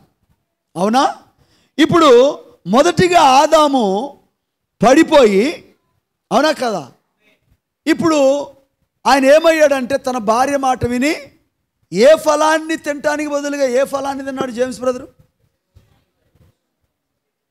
జీవవృక్ష ఫలాన్ని, అంటే క్రీస్తుని ఆయన కలిగి ఉండవలసిందిగా దానికి బదులుగా మంచి చెడ్ల తెలివినిచ్చే ఫలాన్ని తిన్నాడు. ఇప్పుడు వాళ్ళు పడిపోయారు, వాళ్ళని ఇప్పుడు ఏం చేయాలి? విమోచించాలి. ఇప్పుడు కడపటి ఆదాము ఆమేన్ పాపము తన మీద వేసుకొని ఆయన కూడా ఒక వృక్షము గనక ఆ వృక్షము కల్వరిలో కొట్టబడింది, ఆ వృక్షము కల్వరిలో నరకబడింది. ఇప్పుడు రోమను చెట్టు మీద ఆయన్ని వేలాడదీశారు. నిజమేనా? అంటే ఆ సిలువ రోమా చెట్టు అయి ఉన్నది. అది ఆయన సిలువ వేశారు. ఇప్పుడు జాగ్రత్తగా గమనించండి, దానిలో నుండి ఆయన వాక్యము బయటకు వచ్చింది. వధువు ఇప్పుడు ఎవరంటే ఆయన ఒక చెట్టు కదా, అవునా కదా, ఆయన ఒక వృక్షం. ఇప్పుడు ఆయనలో నుండి ఆమె వచ్చింది. చేతులెత్తి ఆమె చెప్పాలి. ఆయనలో నుండి ఆమె వచ్చినప్పుడు ఆయన వాగ్దానము మన జీవితంలో నెరవేర్పు జరగాలి. ఇప్పుడు ఈ వధువుని దేవుడు ఏం చేస్తున్నాడంటే ఒక క్రమమైన విధానంలో బయటికి తీసుకొస్తున్నాడు. సంఘశాఖ నుంచి బయటికి తీసుకొచ్చి ఈమెకి ఏం చేస్తున్నాడంటే కొన్ని కార్యాలు ఎవరికి తెలియని రహస్యాలు, ఇందాక చెప్పాను, సంఘకాలములలో ముద్రలలో దేవుడు ఏం చేస్తున్నాడు? తమ మర్మములను పెండ్లి కుమార్తెకు బయలుపరుస్తున్నాడు. ఇప్పుడు ఈమె ఎవరు? ఈమె ఆయనలో భాగమై ఉన్నది. అందుకే పిరమిడ్లో మీరు చూస్తే ఈ వధువుని ఏ విధంగా పైకి తీసుకొస్తున్నాడంటే చూడండి, లోపల పిరమిడ్ లోపల 7 మెట్లు ఉంటాయండి. ఎన్ని ఉంటాయి? 7 మెట్లు. 7వ మెట్టు దగ్గర పరిచయకర్త ఉంటాడు. అందరూ వింటున్నారా? ఎవరుంటారు? పరిచయకర్త అంటే రాజు అంతఃపురముకి 7వ మెట్టుకి మధ్యలో పరిచయకర్త ఉండి రాజుకి నిన్ను పరిచయం చేస్తాడు. ఇప్పుడు మనం ఎక్కడున్నాం? 7వ సంఘకాలంలో ఉన్నాం, అవునా కదా? 7వ మెట్టు దగ్గరికి ఇప్పుడు వధువుని ఎక్కిస్తున్నాడు. ఇది ఎలా ఉందంటే మొదటి రాకడలో ప్రభువైన యేసుక్రీస్తు వారు భూమి మీదకి వచ్చినప్పుడు బాప్తిస్మం ఇచ్చే యోహాను ఎవరు? పరిచయకర్త. ఎవరిని పరిచయం చేశాడు? ఇదిగో నా వెనక ఒక ఆయన వస్తున్నాడు, ఆయన నాకంటే శక్తిమంతుడు. మీరు ఆయన వైపు చూడండి, మీరు ఎదురు చూస్తున్న మెస్సయ్య ఆయనే, మీ మధ్యలోనే ఉన్నాడు. ఇప్పుడు ఈ కాలంలో కూడా 7వ దూత పరిచర్య ఏంటంటే ఈ వధువుని పరిచయకర్తగా ఉండి రాజుకు పరిచయం చేస్తున్నాడు. మన రాజు ఎవరు? ప్రభువైన యేసుక్రీస్తు వారు. ఇప్పుడు ఆయన ఎక్కడున్నాడు? అంతఃపురంలో ఉన్నాడు. ఉన్నాడా లేదా? ఆయన వచ్చాడు. ఇప్పుడు ఆయన్ని ఏం చేస్తున్నాడు ఈ ప్రవక్త వచ్చి? నేను తగ్గవలసి ఉన్నది, ఆయన హెచ్చవలసి ఉన్నది. ఇదిగో నేను వెళ్ళిపోకపోతే ఆయన రాడు, నేను వెళ్ళిన తర్వాత ఆయన వస్తాడు. ఇదిగో ఆయన వచ్చిన తర్వాత ఇప్పుడు ఆయన మీరు కలిసి ఉండాలి. గ్లోరీ! అర్థమైందా? ఇప్పుడు ప్రవక్త గదిలోనికి వెళ్ళి ఆ 7 అడుగులను గమనించండి. కావలివాడు ప్రతిజ్ఞను సంధించి వచ్చిన వారిని రాజు సన్నిధిలోనికి ఆ మెట్లపై నుండి తీసుకొని వచ్చిన 7వ మెట్టు మీద నుండి యోహాను ఎలాగైతే ఆత్మతో నింపబడి మెస్సియాను పరిచయం చేశాడో అలాగే ఈ ప్రవక్త కూడా మనకు ఆయన్ని పరిచయం చేశాడు. అంటే దీని అర్థం ఏంటి తెలుసా? సంఘశాఖలో కూడా యేసుప్రభు మంచివాడు, గొప్పవాడు, స్వస్థపరుస్తాడు, దీవించనుంది. కానీ ఈమె అసలు ఆయనలో నుండి ఏ విధంగా వచ్చింది? ఈమె స్థానం ఏంటి? ఈమె ఎక్కడ ఉండబోతుంది? అంటే వధువు ఈమె యొక్క స్థానం ఏంటనేది చూపించాలి కదా. వీళ్ళందరూ ఏంటి? రక్షణ పొందుకోండి, స్వస్థత పొందుకోండి, లేకపోతే యేసు రక్షించును, యేసు ప్రేమించును, యేసు స్వస్థపరుచును. కానీ ఈమె ఆయనలో భాగమని ఈ 7వ సంఘకాలపు దూతే ఈ మర్మములన్నీ విప్పి మనమున్న కాలమేంటో ఇంకా చెప్పాలంటే ఒక్కొక్క సంఘకాలపు దూతలను కూడా వాళ్ళ స్థానంలో పెట్టింది ఎవరు? ప్రవక్తే. అంటే దాని అర్థం ఏంటంటే జాగ్రత్తగా వినండి, ఈ 7 దూతల పేర్లు బైబిల్లో లేవు. ఉన్నాయా? కేవలము ఆయన కుడి చేత 7 నక్షత్రములు పట్టుకొని ఉండేనని ఉంటుంది ప్రకటన 1:16లో.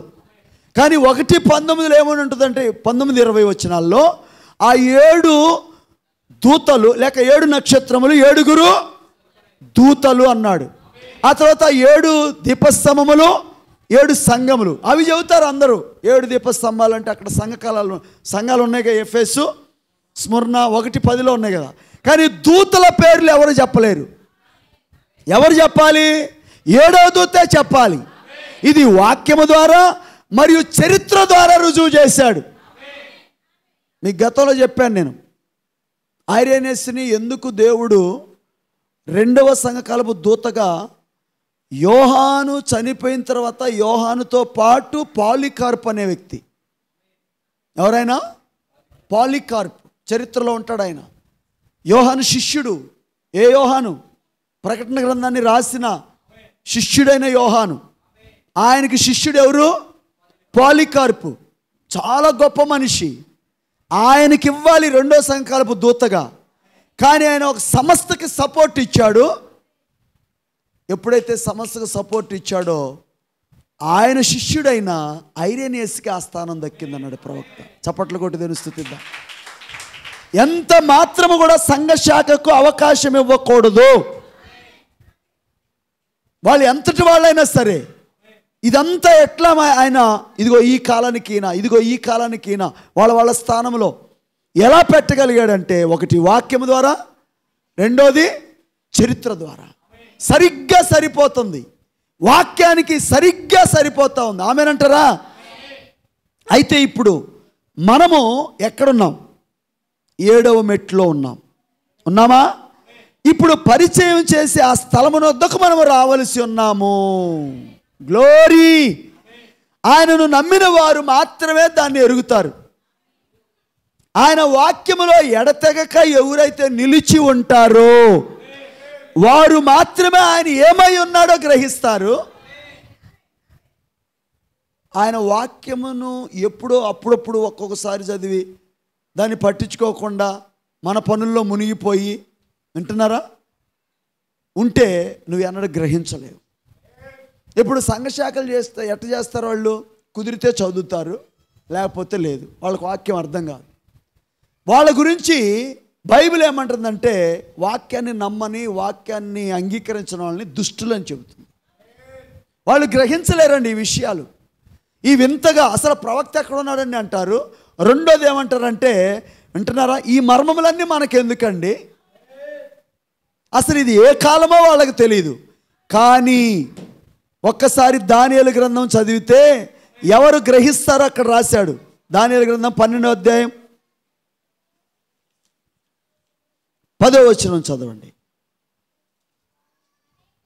అనేకులు తమను శుద్ధిపరుచుకొని ప్రకాశమానులను నిర్మలులను అగుదురు, దుష్టులు దుష్ట కార్యములు చేయుదురు గనుక ఏ దుష్టుడును ఈ సంగతులను గ్రహింపలేడు. ఏమండి? కానీ బుద్ధిమంతులు గ్రహించెదరు. చప్పట్లు కొట్టి దేవుని స్తుతిద్దాం. దుష్టులేమో గ్రహించలేరు. సంఘ శాఖలో ఉన్నవాళ్ళు, పోయిన వారం చెప్పాను మీకు, గోడల మధ్యలో ఉన్నవాళ్ళు, గోడలు కట్టుకున్న వాళ్ళకి బూరస్వరం వినపడదు. వాళ్ళ జీవితకాలం అంతా గోడల మధ్యలోనే, ఆ సంఘశాఖలోనే, ఆ సిద్ధాంతాల్లోనే పూర్తిగా నిమగ్నం అయిపోయి వాళ్ళ చెవికి ఏం కూడా పడుద్ది? కదురు కూడా పడిపోద్ది. కదురుతో గుచ్చి కాడబడిపోయినప్పుడు ఆ గోడల మధ్యలో, అంటే ఏంటి ఆ గోడలు? మాది బాప్టిస్టు, మాది లూథరను. ఆ గోడల మధ్యలో ఉన్న వాళ్ళకి బూరస్వరం వినపడదు. ఇప్పుడు వాళ్ళకి త్వరలో తీర్పు జరగబోతా ఉంది. లోకములో దుష్ట కార్యాలు జరిగించే వాళ్ళు ఆత్మ సంబంధమైన విషయాలు గ్రహించలేరు, కానీ బుద్ధిమంతులు గ్రహిస్తారు. ఎవరి బుద్ధిమంతులు అంటే వధువే. ఎన్నికలో ఉన్న ఆయన వధువు ఏం చేస్తుందంటే గ్రహిస్తుంది. ఇప్పుడు ఆయన వధువుని పరిచయకర్త 7వ మెట్టు దగ్గర నుంచి ఏం చేశాడు? పరిచయం చేశాడు. ఇప్పుడు ఈమె ఎవరు? ఈమె ఆయనలో భాగం. యేసుక్రీస్తు ఎవరు? వాక్యం. చేతులెత్తి ఆమేన్ చెప్పండి. అక్కడ వధువుగా లేక జీవవృక్ష ఫలముగా, జీవవృక్షముగా ఆయన ఉన్నాడు. అందుకే ఆ వధు వృక్షం యొక్క పునరుద్ధరణ అనే అంశం బోధించాడు. ఆయన జీవవృక్షం అయితే ఆయన వధువు కూడా జీవవృక్షములో భాగమే. ఇక్కడ గమనించండి. ఇప్పుడు జొల్లను మరలా మనం వాక్యం దగ్గరికి తీసుకొని వచ్చి వధువు ఆమేన్ ఆమేన్ తన చెలికాడును తన భర్తను తెలుసుకొనుటకు ప్రత్యక్షపరచబడిన వాక్యమును తెలుసుకొనుట కొరకు మనము అంత్యదినముల్లో ఆయన కనబడునని అని చెప్పాడు. అందుకోసమే ఆయన దిగి వచ్చాడు. అది ఖచ్చితంగా జరగవలసి ఉన్నది. అది సంస్కర్తలలో లేదు. ఉందా? వెస్లీలో లేదు, లూథర్లో లేదు. అది అప్పుడు సంభవించని కార్యం. అది కానీ ఇప్పుడు సంభవించునని తేటగా బైబిల్లో రాయబడింది. నిజమేనా? 7వ దూత పలుకు దినములలో, ప్రకటన 10:7, దేవుడు తన దాసులకు ప్రవక్తలకు తెలిపిన దేవుని మర్మమంతా కూడా సమాప్తం అవ్వాలి. ఇప్పుడు మనం ఎక్కడున్నామంటే ఆయన వచ్చే కాలంలో మనం జీవించుచున్నాము గనక ఆమె తప్పకుండా, ఆమె అంటే ఎవరు? వధువు. ఆయనతో గుర్తింపబడవలెను. వద్దాం, ఇక్కడ ఆలోచిద్దాం. ఆయన రాకడ దినాల్లో మనం ఉన్నాం కనుక ఇప్పుడు ఆమె ఎవరు? ఆయనలో భాగము గనక ఆమె తప్పకుండా ఎవరితో గుర్తించబడాలి? ఆయనతో గుర్తించబడాలి. గుర్తించబడాలా వద్దా? ఏ స్త్రీ అయినా ఆమె చెప్పండి, పురుషుని ద్వారానే గుర్తించబడాలి, తన భర్త ద్వారానే గుర్తించబడాలి. భార్య అంటే ఎవరు? భర్తలో భాగం. అర్థమవుతుందండి మీకు? చాలాసార్లు భార్యాభర్తల మధ్య వచ్చే చిన్న చిన్న పేచీలలో, చిన్న చిన్న గొడవల్లో ఏం చేస్తారు తెలుసా? ఏమండి, అర్థం చేసుకోకుండా ఒకరినొకరు తిట్టుకుంటూ, పోయి నిన్ను చేసుకున్నాను, అనవసరంగా వాళ్ళతో కుదిరింది, అసలు ఈ పెళ్లిలో ఏదో తేడా ఉంది, మొత్తం మీద దేవుడి చిత్తం కాదేమో, అందుకే మనకి గొడవలు అవుతున్నాయి. కానీ మీకు చాలాసార్లు చెప్పాను, భార్యాభర్తల బంధమును దేవుడు ఎందుకు ఏర్పాటు చేశాడంటే అది ప్రకృతి సంబంధంగా ఆత్మ సంబంధమైన దానికి మాదిరి. ఎక్కడో ఒక చోట పుడతాడు అబ్బాయి, ఎక్కడో పెరుగుతుంది ఇంకొక అమ్మాయి. కానీ ఇప్పుడు వాళ్ళిద్దరూ ఏకమైన తర్వాత వాళ్ళు వేరు వేరు కాదు, వాళ్ళు ఏక శరీరమై ఉన్నారు. కానీ ఈరోజు ఎన్ని కుటుంబాలు ముక్కలైపోతూ ఉన్నాయి, ఎన్ని కుటుంబాలు బద్దలైపోతూ ఉన్నాయి. కారణం ఏంటి? బయలుపాటు లేదు. ఏం లేదు? బయలుపాటు లేకపోవటం వల్ల మీకు చాలాసార్లు చెప్పాను కదా, సంసారాలు ఎన్ని రకాలు ఉన్నాయి? 3 రకాలు. 3 రకాల సంసారాలు. ఒకటి బలవంతపు సంసారం. రాక్షసత్వం అంటారు, చంపుతా నిన్ను అన్నం వండకపోతే అంటే ఆమె ఏం చేస్తుంది? గడగల్లాడుకుంటూ అమ్మో కొడతాడేమో చంపుతాడేమోనని బ్రదర్ భయపడి చేస్తాడు. కొంతమంది బతిని ఆడతారు, అమ్మ అమ్మ అమ్మ మన కుటుంబ పరువు పోద్ది, నువ్వు పెద్దగా అర్రవబాకు, బయటికి వెళ్ళి గొడవ చేయబాకు, నా పరువు పోద్ది అని ఏం చేస్తారు? బతిని ఆడే సంసారం. ఈ 2 కరెక్ట్ కాదు. బలవంతపు సంసారం నిలబడదు, కొంతకాలమే ఉంటుంది, బ్రతిమలాడేది కాదు. కానీ బయలుపాటుతో కూడిందే. ఇప్పుడు నేను ఎందుకు చెబుతున్నానంటే భక్తి కూడా అంతేనండి. భక్తి కూడా ఏమండి, నువ్వు చర్చికి రాబోతే నిన్ను కొడతా అంటే ఏం చేస్తాడు? వాళ్ళ నాన్న కోసం వస్తాడు, కూర్చుంటాడు. కానీ మనసంతా ఎక్కడో ఉంటుంది. బలవంతం అది, అవునా కదా? అయ్యా అయ్యా రాయ్యా నువ్వు, అమ్మమ్మ రామ్మ నువ్వు, రాకపోతే బాగాదని బ్రతిమలాడితే వాళ్ళ నాన్న కోసం వాళ్ళ అమ్మ కోసం వస్తాడు, అవునా? కానీ భక్తి ఎలా ఉండాలంటే నీకు ఒక బయలుపాటు రావాలి. నీ దేవుడు ఎవరు, నిన్నెంత ప్రేమించాడు, నిన్ను ఏ విధంగా ఎన్నుకున్నాడు. ఎంతోమంది ఉండగా నీకు మాత్రమే ఈ వర్తమానం అర్థమవుతుందంటే నువ్వు ఎన్నికలో ఉన్నావని నీకు ఎప్పుడైతే బయలుపాటు వస్తుందో నీవు అసలు చర్చిలో నుంచి బయటికి వెళ్ళమన్నా కానీ నేను చర్చికి వస్తానంట అనలేదా పేతురు?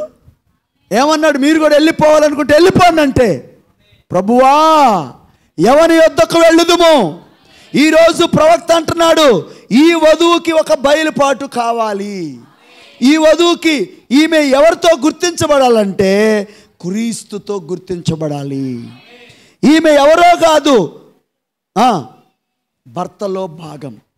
ఆయన వాక్యము కదా, వాక్యమేనా? ఇప్పుడు మనము కూడా వాక్యముగా మారాలి. ఎప్పుడు మనం వాక్యముగా మారుతామంటే ఎడతెగకుండా మనం బైబిల్ చదువుతూ మన కాలానికి ఇవ్వబడిన వర్తమానాన్ని ధ్యానిస్తూ మన స్థానం ఏంటో మనం తెలుసుకున్నప్పుడు, నేను క్రీస్తు యొక్క వధువునై ఉన్నాను, ఆయనతో నేను గుర్తించబడవలసి ఉన్నది. వారిద్దరూ ఒక్కటే. ఆయన ఒక శాఖ కాదు, ఈమె కూడా శాఖ కాదు. చప్పట్లు కూడా తెలుస్తుందిద్దాం. ఆయన శాఖ కాదు. శాఖ అనేది ఎవరు తయారు చేసింది? మనిషి తయారు చేసింది. కాబట్టి వధువు ఆయనలో నుండి వచ్చింది. ఆయన వాక్యమై ఉన్నాడు, మనము కూడా వాక్యముగా ఉండాలి. మనము వెలుగు పిల్లలుగా ఉండవలసి ఉన్నాము. ఏ పిల్లలుగా ఉండాలి? వెలుగు. ఏ వెలుగు ఇది? సాయంకాలపు వెలుగు, అవునా కదా? జకర్యా 14:7 ఏమన్నాడు? చదువుతారు ఒకసారి. ఆ దినము, జకర్యా 14:7, ఆ దినము ప్రత్యేకమైనదిగా ఉండును, అది యెహోవాకు తెలియబడిన దినము, పగలు కాదు రాత్రి కాదు, అస్తమయ కాలమున వెలుతురు కలుగును. మనమున్న కాలము అస్తమయ కాలము, అవునా కదా? ఇప్పుడు ఒక వెలుగు ఉంది, ఆ వెలుగుని మనము పొందుకున్నాం. యేసుక్రీస్తు వారు భూమి మీదకి వచ్చినప్పుడు ఏమన్నాడు బ్రదరు? నేను లోకమునకు వెలుగును. వాక్యమే వెలుగు. చీకట్లోకి వచ్చి అది ఏం చేసింది? వెలిగించింది మనల్ని. చేతులెత్తి ఆమేన్ చెప్పండి. ఇప్పుడు ఆయన వెలుగు అయితే మనము వెలుగు పిల్లలుగా ఉండాలా వద్దా? చీకటి ఎంత మాత్రం మనలో ఉండటానికి వీల్లేదు. అయితే చాలామంది చీకటినే ప్రేమిస్తారు, వెలుగు దగ్గరికి రారు. వెలుగు దగ్గరికి వస్తే ఏమవుద్ది బ్రదరు? వాళ్ళ చీకటి కార్యాలు బయటపడతాయి. ఈరోజు సంఘ శాఖలు ఎందుకని ప్రవక్తను నమ్మరు, ఎందుకు ఆయన వర్తమానాన్ని తీసుకోరంటే వాళ్ళ బ్రతుకులన్నీ బయటపడతాయి, వాళ్ళు చేసే తప్పులన్నీ బయటపడతాయని. ఆయన అన్నాడు, మీరు పేరు కోసం సేవ చేయొద్దు, మీరు ప్రఖ్యాతుల కోసం సేవ చేయొద్దు, మీరు ఎంత మాత్రం కూడా మీకున్న వరాలని డబ్బులకు అమ్ముకోవద్దు, ఉచితంగా చేయండి అని ఆయన చేసి చెప్పాడు.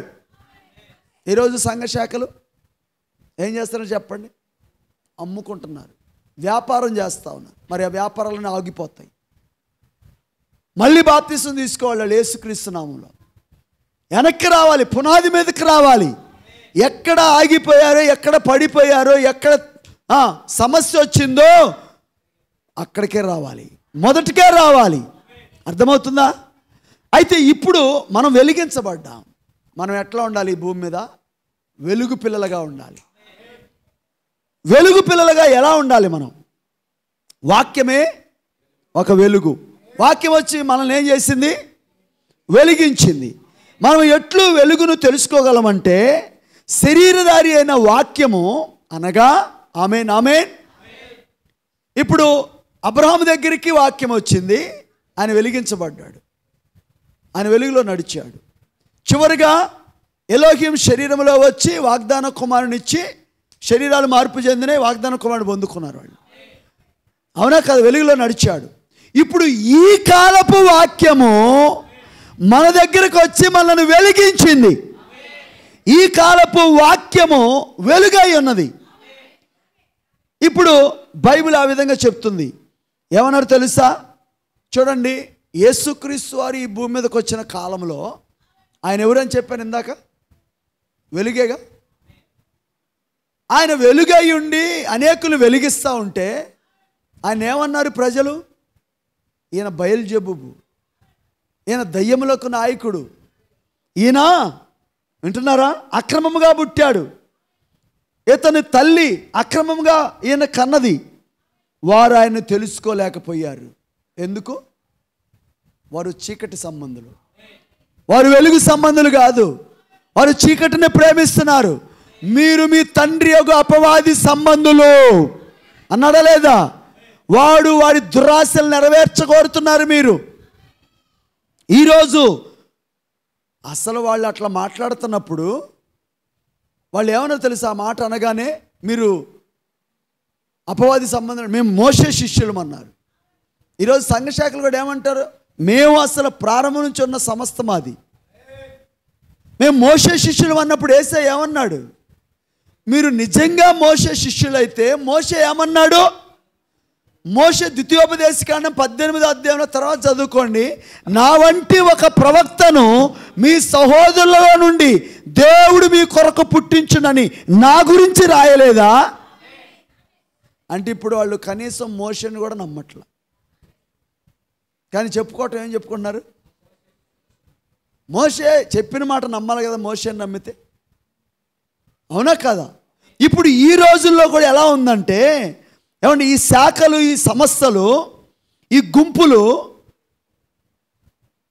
సిద్ధాంతాలనే నమ్ముతున్నారు, శాఖల్నే నమ్ముతున్నారు. దేవుడు ఆయన ఈ భూమి మీదకు వచ్చాడని, ఆమేన్, ఆయన ఈరోజు ఈ వర్తమానము ద్వారా మనల్ని వెలిగిస్తున్నాడని వాళ్ళు నమ్మలేని స్థితిలో ఉన్నారు. కానీ నమ్మిన మనం, వెలిగించబడిన మనము ఎట్లా ఉండాలి? వెలుగు పిల్లలుగా ఉండాలి. ఏంటండి వెలుగు? వెలుగు అంటున్నాడు ప్రవక్త. ఏంటి వెలుగు? ఒకసారి చదువుదాం బైబిల్లో నుంచి. వెలుగు అనేది చాలా గొప్పదండి. ఒక్కసారి మనము బైబిల్లో నుంచి ఎఫెసీయులకు రాసినటువంటి పత్రిక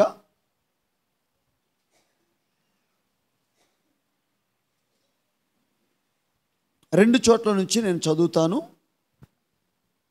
లేక మీరైనా చదవండి.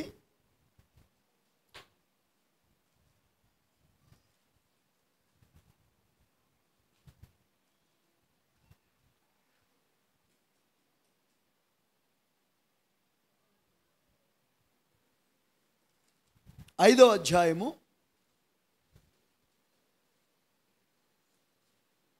8వ వచనం చదవండి.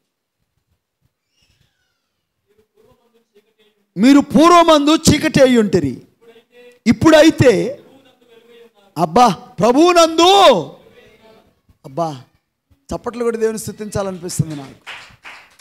పూర్వమేమో చీకటి, కానీ ఇప్పుడు ప్రభువునందు వెలుగై ఉన్నాం. వెలుగు ఫలము సమస్త విధములైన మంచితనము, నీతి, సత్యమను వాటిలో కనబడుచున్నది. అంటే ఈ 3 మనలో ఉన్నట్లయితే మనము వెలుగు పిల్లలమే. కనుక ప్రభువుకి ఏది ప్రీతికరమైనదో దాన్ని పరీక్షించుచు వెలుగు సంబంధుల వలె నడుచుకొనుడి. చీకటి కార్యాలు ఇక మనలో కనబడకూడదు.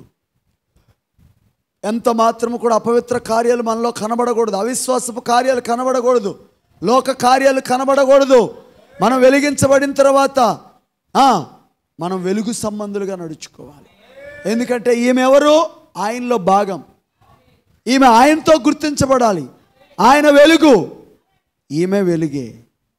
అయితే చాలామంది వెలుగులో నడవటానికి ఇష్టపడలా. ఒకసారి ప్రవక్త గారితో ఒక సంభాషణ జరిగింది. ఒక ఆయన వచ్చి అన్నాడు, నువ్వు చెప్పేది నేను అసలు నమ్మనన్నాడు. నువ్వు వాక్యం చెప్తున్నావు, నేను నమ్మనన్నాడు. నువ్వు చెప్పేది నాకు ఎంత మాత్రం కూడా నాకు నమ్మకం లేదు, ఇష్టం లేదు, నేను నమ్మనన్నాడు. అయితే ఎందుకని నువ్వు నమ్మవంటే, నువ్వు ఏం చెప్తున్నావంటే దేవుడు మన మధ్యలో ఉన్నాడని చెప్తున్నావు. ఎట్లా? నేను చూడలేదు కదా, నాకు ఎట్లా నమ్మకం అంటే, నువ్వు అసలు దేవుడిని నమ్ముతున్నావా అని అడిగాడు. నేను నమ్ముతున్నాను అన్నాడు.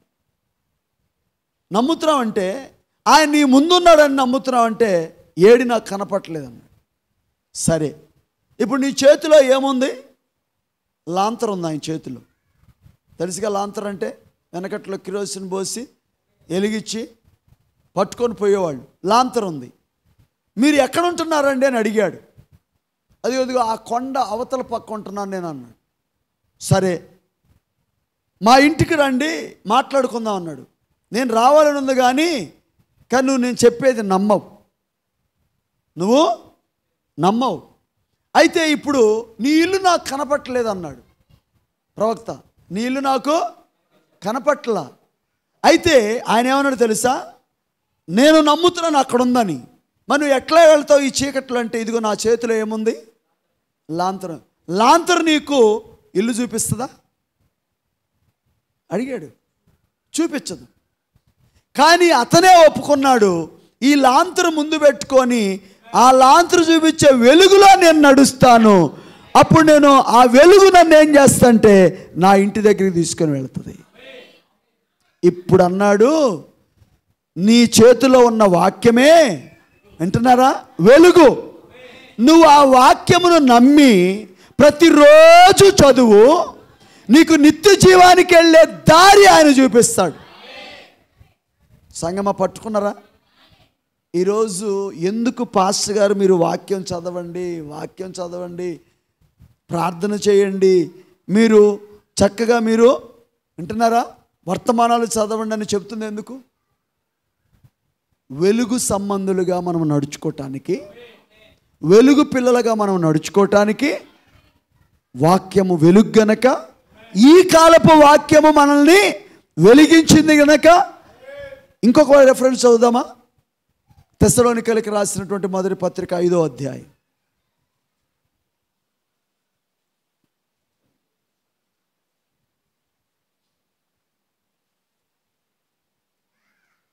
తెస్సలోనికి రాసినటువంటి మొదటి పత్రిక 5వ అధ్యాయం. దాంట్లో తేటగా చెప్తున్నాడు పౌలు గారు.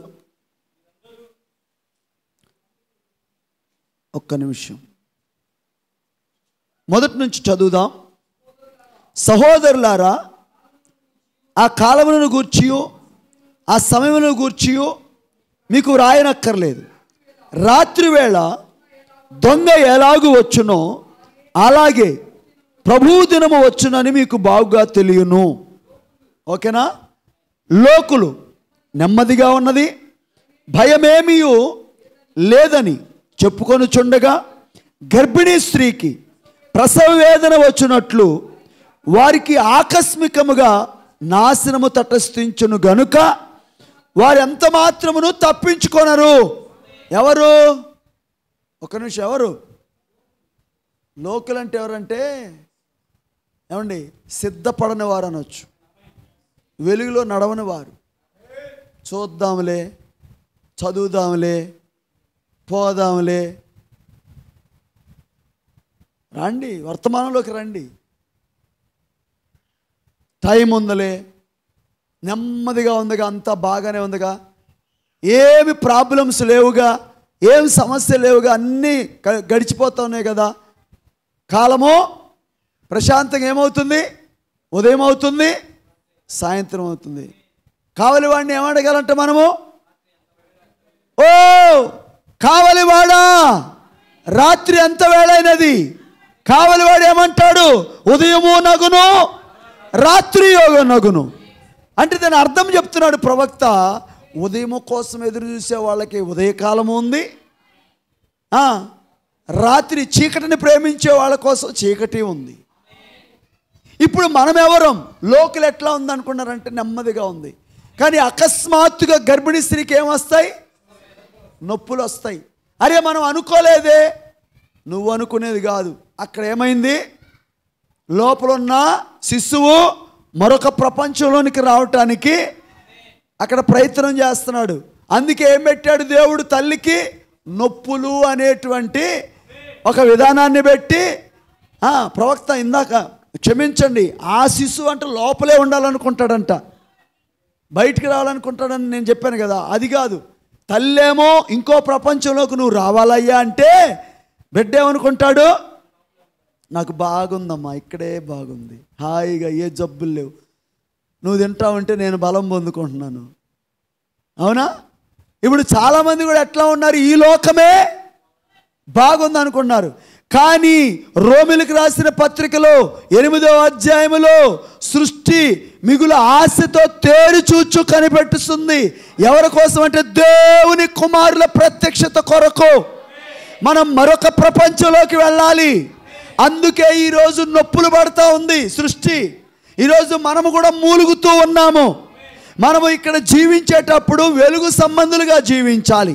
లోకమేమో నిద్రపోతూ ఉంది, లోకము నెమ్మదిగా ఉంది. ఏం లేదులే, ఎట్లాగే పాస్టర్ గారు చెబుతూ ఉంటాడు. కానీ అక్కడ కింద చదవండి, సహోదరులారా, ఆ దినము దొంగ వలె మీ మీదికి వచ్చుటకు మీరు చీకట్లో ఉన్నవారు కాదు. ఓ సంగమా, ఇక్కడ కూర్చున్న వారిలో ఎవరైనా ఇంకా చీకట్లో ఉన్నారా? త్వరగా వెలుగులోకి రండి. అంటే కొంతమంది రక్షణ పొందుకోలేదు, వెలిగించబడలేదు, బాప్తిస్మం తీసుకోలేదు. ఈ వర్తమానం అంటే ఇంకా వింటున్నారు కానీ వాక్యానికి లోబడలా, వెలిగించబడలా. కానీ ఇక్కడ అదే అంటున్నాడు. ఏమన్నాడంటే, సహోదరులారా, మన మీదకి ఆయన దొంగ వలె వచ్చినకు మీరు చీకట్లో ఉన్నవారు కారు, మీరందరూ వెలుగు సంబంధులను పగటి సంబంధులనై ఉన్నారు. ఎవరైతే వెలిగించబడ్డారో, వెలుగులో నడుస్తున్నారో, వెలుగు పిల్లలుగా జీవించడానికి తీర్మానం చేసుకున్నారో వారందరూ ఎవరు? వెలుగు సంబంధులు, పగటి సంబంధులు. మనము రాత్రి వారము కాము, చీకటి వారము కాము. కావున ఇతరుల వలె నిద్రపోక మెలకుగా ఉండి మత్తులము కాకయుందము. నిద్రపోవారు రాత్రి వేళ నిద్రపోవుదురు, మత్తుగా ఉండివారు రాత్రి వేళ మత్తుగా ఉందురు. మనము చదవండి, పగటి వారమై ఉన్నాము గనక మత్తులమై ఉండక విశ్వాస ప్రేమలను కవచము, రక్షణ నిరీక్షణను శిరస్త్రాణమును ధరించుకొందము. అంటే ఎప్పుడు ఎట్లా ఉండాలి బ్రదర్? మనం వెలుగు పిల్లలుగా. ఒక మాట చెప్పి నేను ముగిస్తాను, ఇంకా చాలా విషయాలు ఉన్నాయి. మనుషుల ఎదుట మీ వెలుగు ఎంతో ఎక్కువగా ప్రకాశింపనీయుడి అని ఒక అంశం బోధించాడు ప్రవక్త. మీకు చాలాసార్లు చెప్పాను అది. మనుషులు ఎదుట మీ వెలుగు ఎంతో ఎక్కువగా ప్రకాశింపనీయుడి అని. ఆ వర్తమానంలో మనము రక్షింపబడిన మనము వెలుగు సంబంధులుగా, వెలుగు పిల్లలుగా ఎలా ఉండాలంటే, మనము వెలిగించబడి ఆ వెలుగులో, ఆ వాక్యపు వెలుగులో నడుస్తున్నప్పుడు మనము ఇతరులకు మార్గదర్శకులుగా ఉండి, ఏమండి, వెలుగులోనికి అనేక మందిని తీసుకొని రావాలి. ఇంకా అంటాడు ఆ వర్తమానంలో, మనము ఇతరులకు ఆకలి పుట్టించాలి, దాహాన్ని పుట్టించాలి. మనం చూసినప్పుడు అబ్బా వీళ్ళు జీవించే జీవితం, వాళ్ళు చర్చికి వెళ్ళే విధానం, దేవుని పట్ల వాళ్ళకున్న విశ్వాసం, వాళ్ళు జీవించే క్రమమైన జీవితం, వాళ్ళ మాటలు, వాళ్ళ ప్రవర్తన, వాళ్ళ తీరంతా, ఆహా నేను కూడా దేవుని దగ్గరికి వెళితే నా జీవితం కూడా మారిపోద్దే. ప్రకటన ఫలకం అన్నాడు మనం, సైన్ బోర్డులు అంట. ఎవరండి మనం? అంటే మీకు చెప్పాను ఒకసారి, ప్రవక్త గారు కారు నడుపుకుంటూ వెళుతున్నప్పుడు అడవిలో ఒక బోర్డు ఉంది బ్రదర్. ఏమనుందో తెలుసా? ఆకలి 5 కిలోమీటర్లు అన్నది బోర్డు. ఏముంది జేమ్స్ బ్రదర్? ఆకలి అని టైటిల్ పెట్టి కింద ఏం పెట్టాడు? ఏందబ్బా ఇది? ఇప్పుడు అక్కడ ఆలోచించాలి. అంటే హోటలు 5 కిలోమీటర్లో ఉందని, దానికి ఏం పెట్టాడు? ఆకలి అని. ఇప్పుడు మనము కూడా ఈ భయంకరమైనటువంటి లోకములో దేవుని పిల్లలైనటువంటి ఎన్నికలో ఉన్న వాళ్ళకి మనం ఆకలి పుట్టించాలి. మనల్ని చూసి ఆహా వీళ్ళు వెలుగు సంబంధులు, వీళ్ళు పగటి సంబంధులు, వీళ్ళు నిజంగా వెలుగులో నడుస్తున్నారు, జీవించాలా వద్దా? అలా జీవించినప్పుడే అనేక మంది వస్తారు, అనేక మంది మారతారు. కానీ ఇప్పుడు సంఘంలో ఎట్లా ఉందంటే, వింటున్నారా? చర్చికి వచ్చినప్పుడు ఒక రకంగా, బయటికి వెళ్ళిన తర్వాత ఇంకొక రకంగా. అలా జీవిస్తే నీ కుటుంబం మారదు, నీ స్నేహితులు మారరు. ఒకటే గుర్తుంచుకోండి, ఈ ప్రవక్త వర్తమానం ఏంటంటే, ఆయన సన్నిధి మనతో ఉన్నది. మనం వెలిగించబడ్డాం, మన వెలుగు సంబంధులం. ఆయన ఇక్కడ ఉన్నాడు. నీ మాటలు జాగ్రత్తగా ఉండాలి, నీ చూపులు జాగ్రత్తగా ఉండాలి, నీ యొక్క నడక జాగ్రత్తగా ఉండాలి, నీ ప్రవర్తన జాగ్రత్తగా ఉండాలి. నీవు ఎవరో కాదు, నీవు క్రీస్తులో భాగమై ఉన్నావు. నీవు ఎవరో కాదు, నీవు వాక్యమై ఉన్నావు. ఆయన వాక్యమైతే నువ్వు వాక్యమై ఉన్నావు. నువ్వు నోరు విప్పితే వాక్యం మాట్లాడాలి. నువ్వు ఏ పని చేసినా వాక్యానుసారంగా ఉండాలి. వాక్యానికి వ్యతిరేకముగా ఏమీ చేయకూడదు. భర్త వాక్యమైతే భార్య వాక్యం, భర్త వెలుగైతే భార్య. ఇప్పుడు సూర్యుడు లేని సమయంలో చంద్రుడు ప్రకాశించాలి, చంద్రుడు తన కాంతినివ్వాలి. అయితే ఈ చంద్రుని కాంతి ఎక్కడిది? సూర్యుని నుండి పొందుకుంది. మనం ఆయన ద్వారా వెలిగించబడ్డాం. మనం ఆయన వెలుగు సంబంధులుగా ఈ చీకటి లోకములో ప్రకాశించుదామా? అనేకుల్ని దేవుని దగ్గరికి నడిపించుదామా? మన భర్తల్ని, మన భార్యల్ని, మన పిల్లల్ని. ఎందుకంటే నా అనుదిన ప్రార్థనలో ఒకటే, నిన్ను బట్టి నీ ఇంటి వారిని రక్షిస్తానన్నాడు దేవుడు. కనుక ఎవరైతే ఒక్కళ్ళే వస్తున్నారో, భార్యలు రాని వాళ్ళు, భార్యలు కూడా మారాలి. భార్యలు వస్తున్నారు, భర్తలు మారాల, భర్తలు కూడా మారాలి. భార్య భర్తలు ఇద్దరు వస్తున్నారు, పిల్లలు ఎక్కడో ఉంటున్నారు. అవునా కదా? వారు కూడా రక్షణ పొందుకోవాలి, వారు వెలిగించబడాలి, చీకట్లో నుంచి వెలుగులోకి రావాలి. మనం పగటి సంబంధులం, మనం వెలుగు సంబంధులం. ఆ రీతిగా నడుచుకుందామా?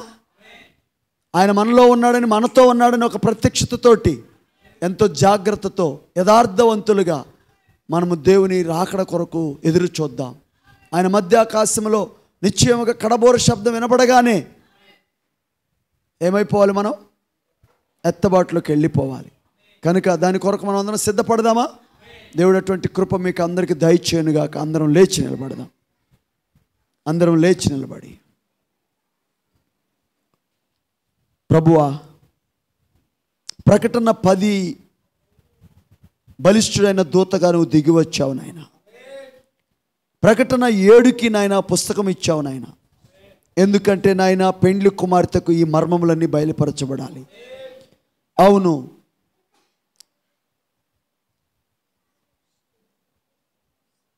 రివైజ్డ్ స్టాండర్డ్ వర్షన్ అనేటువంటి బైబిల్ ఒకటి ఉంది. అందులో ప్రవక్త 7వ దూత అంటే అక్కడ ఏం రాయబడిందంటే దేవుని యొక్క దూత, పక్షిరాజు. లవోదికే వర్తమానికుడు ఎవరంటే పక్షిరాజు. బలిష్ఠుడైన దూతగా ఆయన దిగి వచ్చి చిన్న పుస్తకాన్ని ఆయనకి ఇచ్చినప్పుడు ఆయన ఏం చేశాడంటే ఒక పాదం భూమి మీద, ఒక పాదము సముద్రం మీద మోపి ఆయన సింహం వలె గర్జించి ఇక సమయం లేదని ఆయన ఒట్టు పెట్టుకొని విప్పబడిన పుస్తకమును 7వ దూతకు ఇచ్చాడు. ఇప్పుడు అదే 7 సంఘకాలముల యొక్క మర్మము, 7 ముద్రల యొక్క మర్మము. ఇప్పుడు అది దేనికంటే దేవునికి మరింత సన్నిహితముగా మనం నడవటానికి, మరింత ఎక్కువగా ఆయన మనసును తెలుసుకొని ఈ మర్మముల ద్వారా మనం మరింతగా మార్పు చెంది ఆయన ఉండే స్థలంలోనికి వెళ్ళిపోవటానికి. అయితే ఇందులో ఏమి చేర్చకూడదు, ఏమి తీసివేయకూడదు. ఏమి చేర్చినా ఏమి తీసివేసినా మనకి ఆ రాజ్యంలో పాలు పంపులు లేవు. ఓ ప్రభువా, ఈ మధ్యాహ్నము నాయన వెలుగు పిల్లలుగా, పగటి సంబంధులుగా మేము జీవించుటకు ఇష్టపడుతున్నాం నాయన. ఎందుకంటే నేను ఈ వర్తమానం వచ్చి మమ్మల్ని వెలిగించింది. మేమెవరమో మాకు తెలియచేసింది, మా స్థానం ఏంటో చూపించింది. ఇప్పుడు మా స్థానంలో మేము నిలబడి, అవును పరిచయకర్త వచ్చి ఓ ప్రభువా అంతఃపురములో ఉన్నటువంటి రాజుకు పరిచయం చేసినప్పుడు మేము ఆయనతోటే గుర్తించబడవలసి ఉన్నది. ప్రభువా సంఘ శాఖ కాదు నువ్వు నాయన, నువ్వు వాక్యం. ఈరోజు సంఘ శాఖలతో గుర్తించబడుతున్నారు. కానీ వధువు అయితే ఆయన వాక్యము గనక ఆయనతోటే గుర్తించబడుతుంది. ఆయన వచ్చాడు, ఆయన మనతో ఉన్నాడు.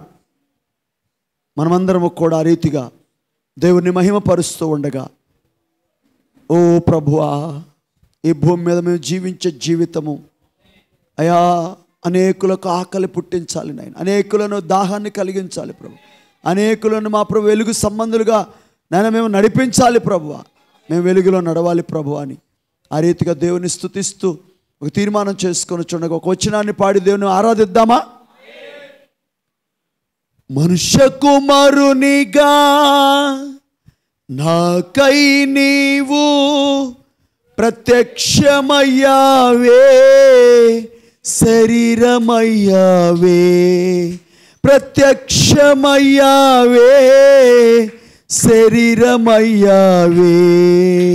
మనుష్య కుమారునిగా నాకై నీవు ప్రత్యక్షమయ్యావే, శరీరమయ్యావే, ప్రత్యక్షమయ్యావే, శరీరమయ్యావే.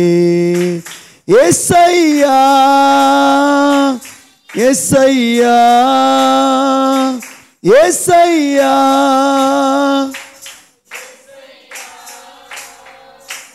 మనుష్య కుమారునిగా నాకై నీవు ప్రత్యక్షమయ్యావే, శరీరమయ్యావే.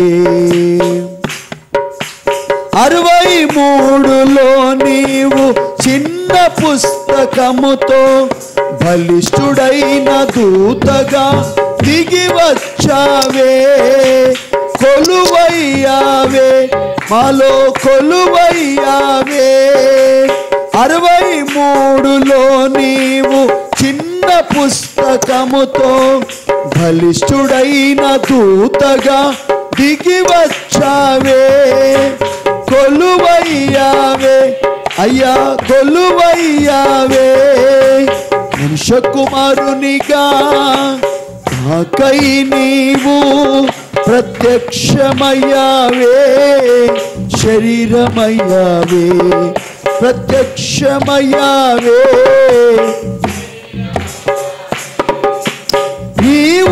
ఇక్కడ ఉన్నావని, నిన్న నేడు మారవని బ్రదర్ బ్రహ్మాం సేవదాన్ని రుజువు చేసెనే. గ్లోరీ, నీవు ఇక్కడ ఉన్నావని, నిన్న నేడు మారవని బ్రదర్ బ్రహ్మాం సేవదాన్ని రుజువు చేసెనే. నిన్ను చూపెనే అయ్యా, నిన్ను చూపెనే, నిన్ను చూపెనే అయ్యా, నిన్ను చూపెనే. మనుష్య కుమారునిగా నాకై నీవు ప్రత్యక్షమయ్యావే, శరీరమయ్యావే, ప్రత్యక్షమయ్యావే, శరీరమయ్యావే. మహోన్నతుని కళాఖండం నీ వధువులో చెక్కి, మేఘాల మీద మధ్యాకాశం కొనిపోవుదువే. మమ్ము చేర్చుకొందువే అయ్యా, మమ్ము చేర్చువే. మహోన్నతుని కళాఖండం నీ వధువులో చెక్కి, పదమందరం, కొనిపోవుదువే. మమ్ము చేర్చుదువే అయ్యా, మమ్ము చేర్చుదువే. మనుష్య కుమారునిగా నాకై నీవు ప్రత్యక్షమయ్యావే, శరీరమయ్యావే, ప్రత్యక్షమయ్యావే, శరీరమయ్యావే. అవును ప్రభువా, ఈ రోజున మీ వాక్యము మా వినికిల్లో నెరవేరుస్తూ, మా మధ్య రుజువుపరుస్తూ, మీరు ఇక్కడ మాతో ఉన్నారని నాయన ప్రత్యక్షపరుచుకున్నందుకు స్తోత్రం. నాయన మా జీవితాలను మార్చి, మా జీవితాలను పరిపూర్ణ చేసి, మీతో గుర్తించబడటానికే ఈ గొప్ప వర్తమానంతో దిగివచ్చావు నాయన. బలిష్ఠుడైన దూతగా దిగివచ్చావు ప్రభు.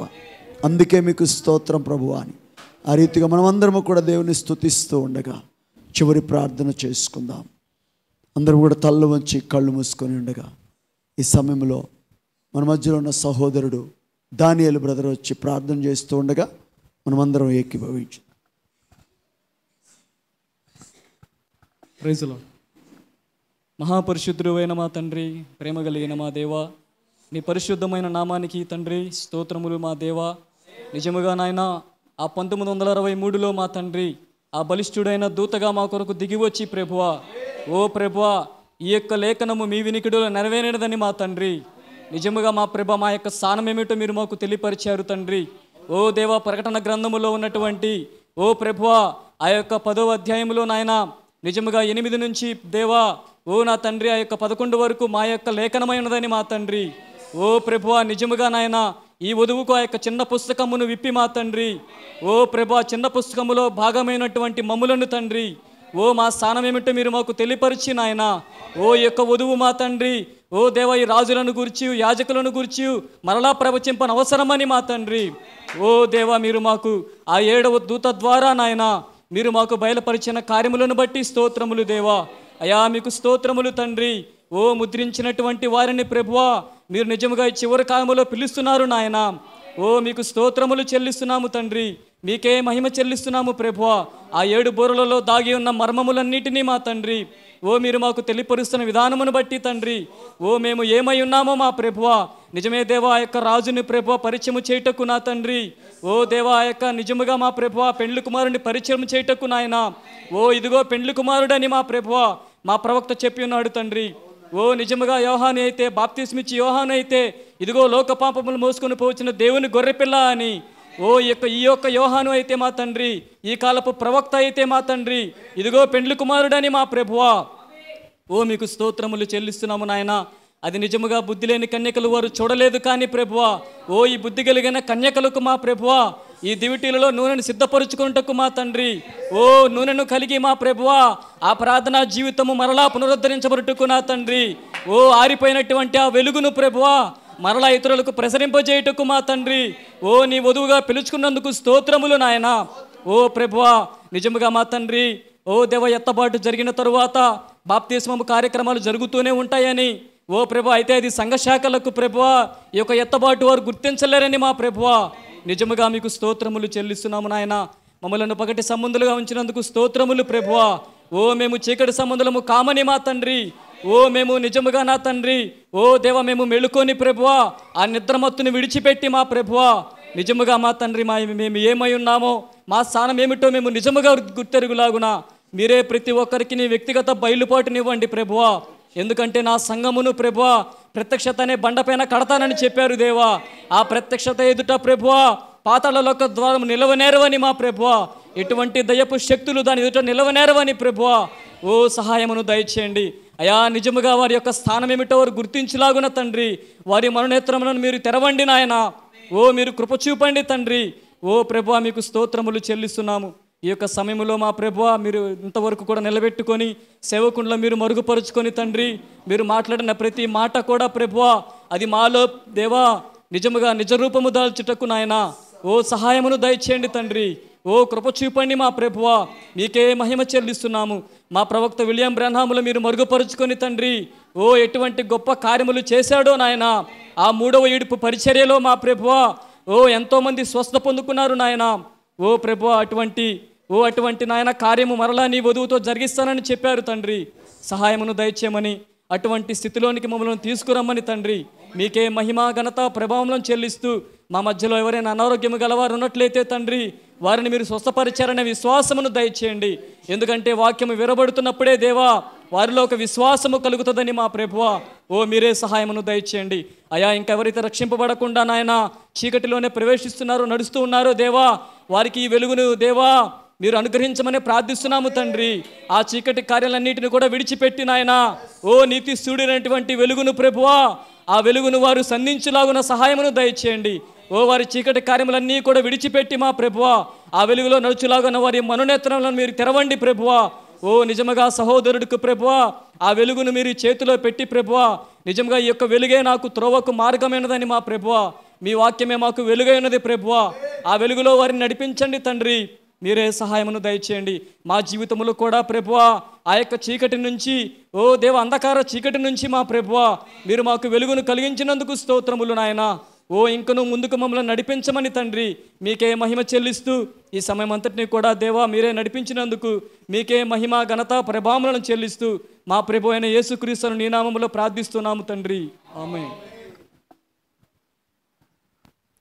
దేవుని ఆశీర్వాదం తీసుకునే ముందు మీకు ఒక ప్రకటన తెలియజేస్తాను, జాగ్రత్తగా వినండి. శుక్రవారము 30వ తారీఖు ప్రకటించబడిన రీతిగా మనకి ప్రత్యేకమైనటువంటి ప్రార్థనా కూటము సంపూర్ణ రాత్రి కూటము నరసరావుపేటలో బిలాల్ బిర్యానీ అనేటువంటి ఒక హోటల్ ఉంది. దాని ఎదురుగా అది అక్కడ ఒక ప్రత్యేకమైన స్థలము, ఆ స్థలంలో ఏర్పాటు చేసాం. అందరిని కూడా ప్రేమతో ఆహ్వానిస్తున్నాం, ఎవరు మిస్ అవ్వద్దు. ప్రతి ఒక్కరు కూడా 30వ తారీఖు శుక్రవారం రమ్మని మీకు తెలియచేస్తున్నాను. దేవుని ఆశీర్వాదం తీసుకుందాం. మన ప్రభు అయిన యేసుక్రీస్తు వారి యొక్క కృప మన ఆత్మలకు తోడయ్యుండి నడిపించునుగాక. ఆమేన్. God bless you.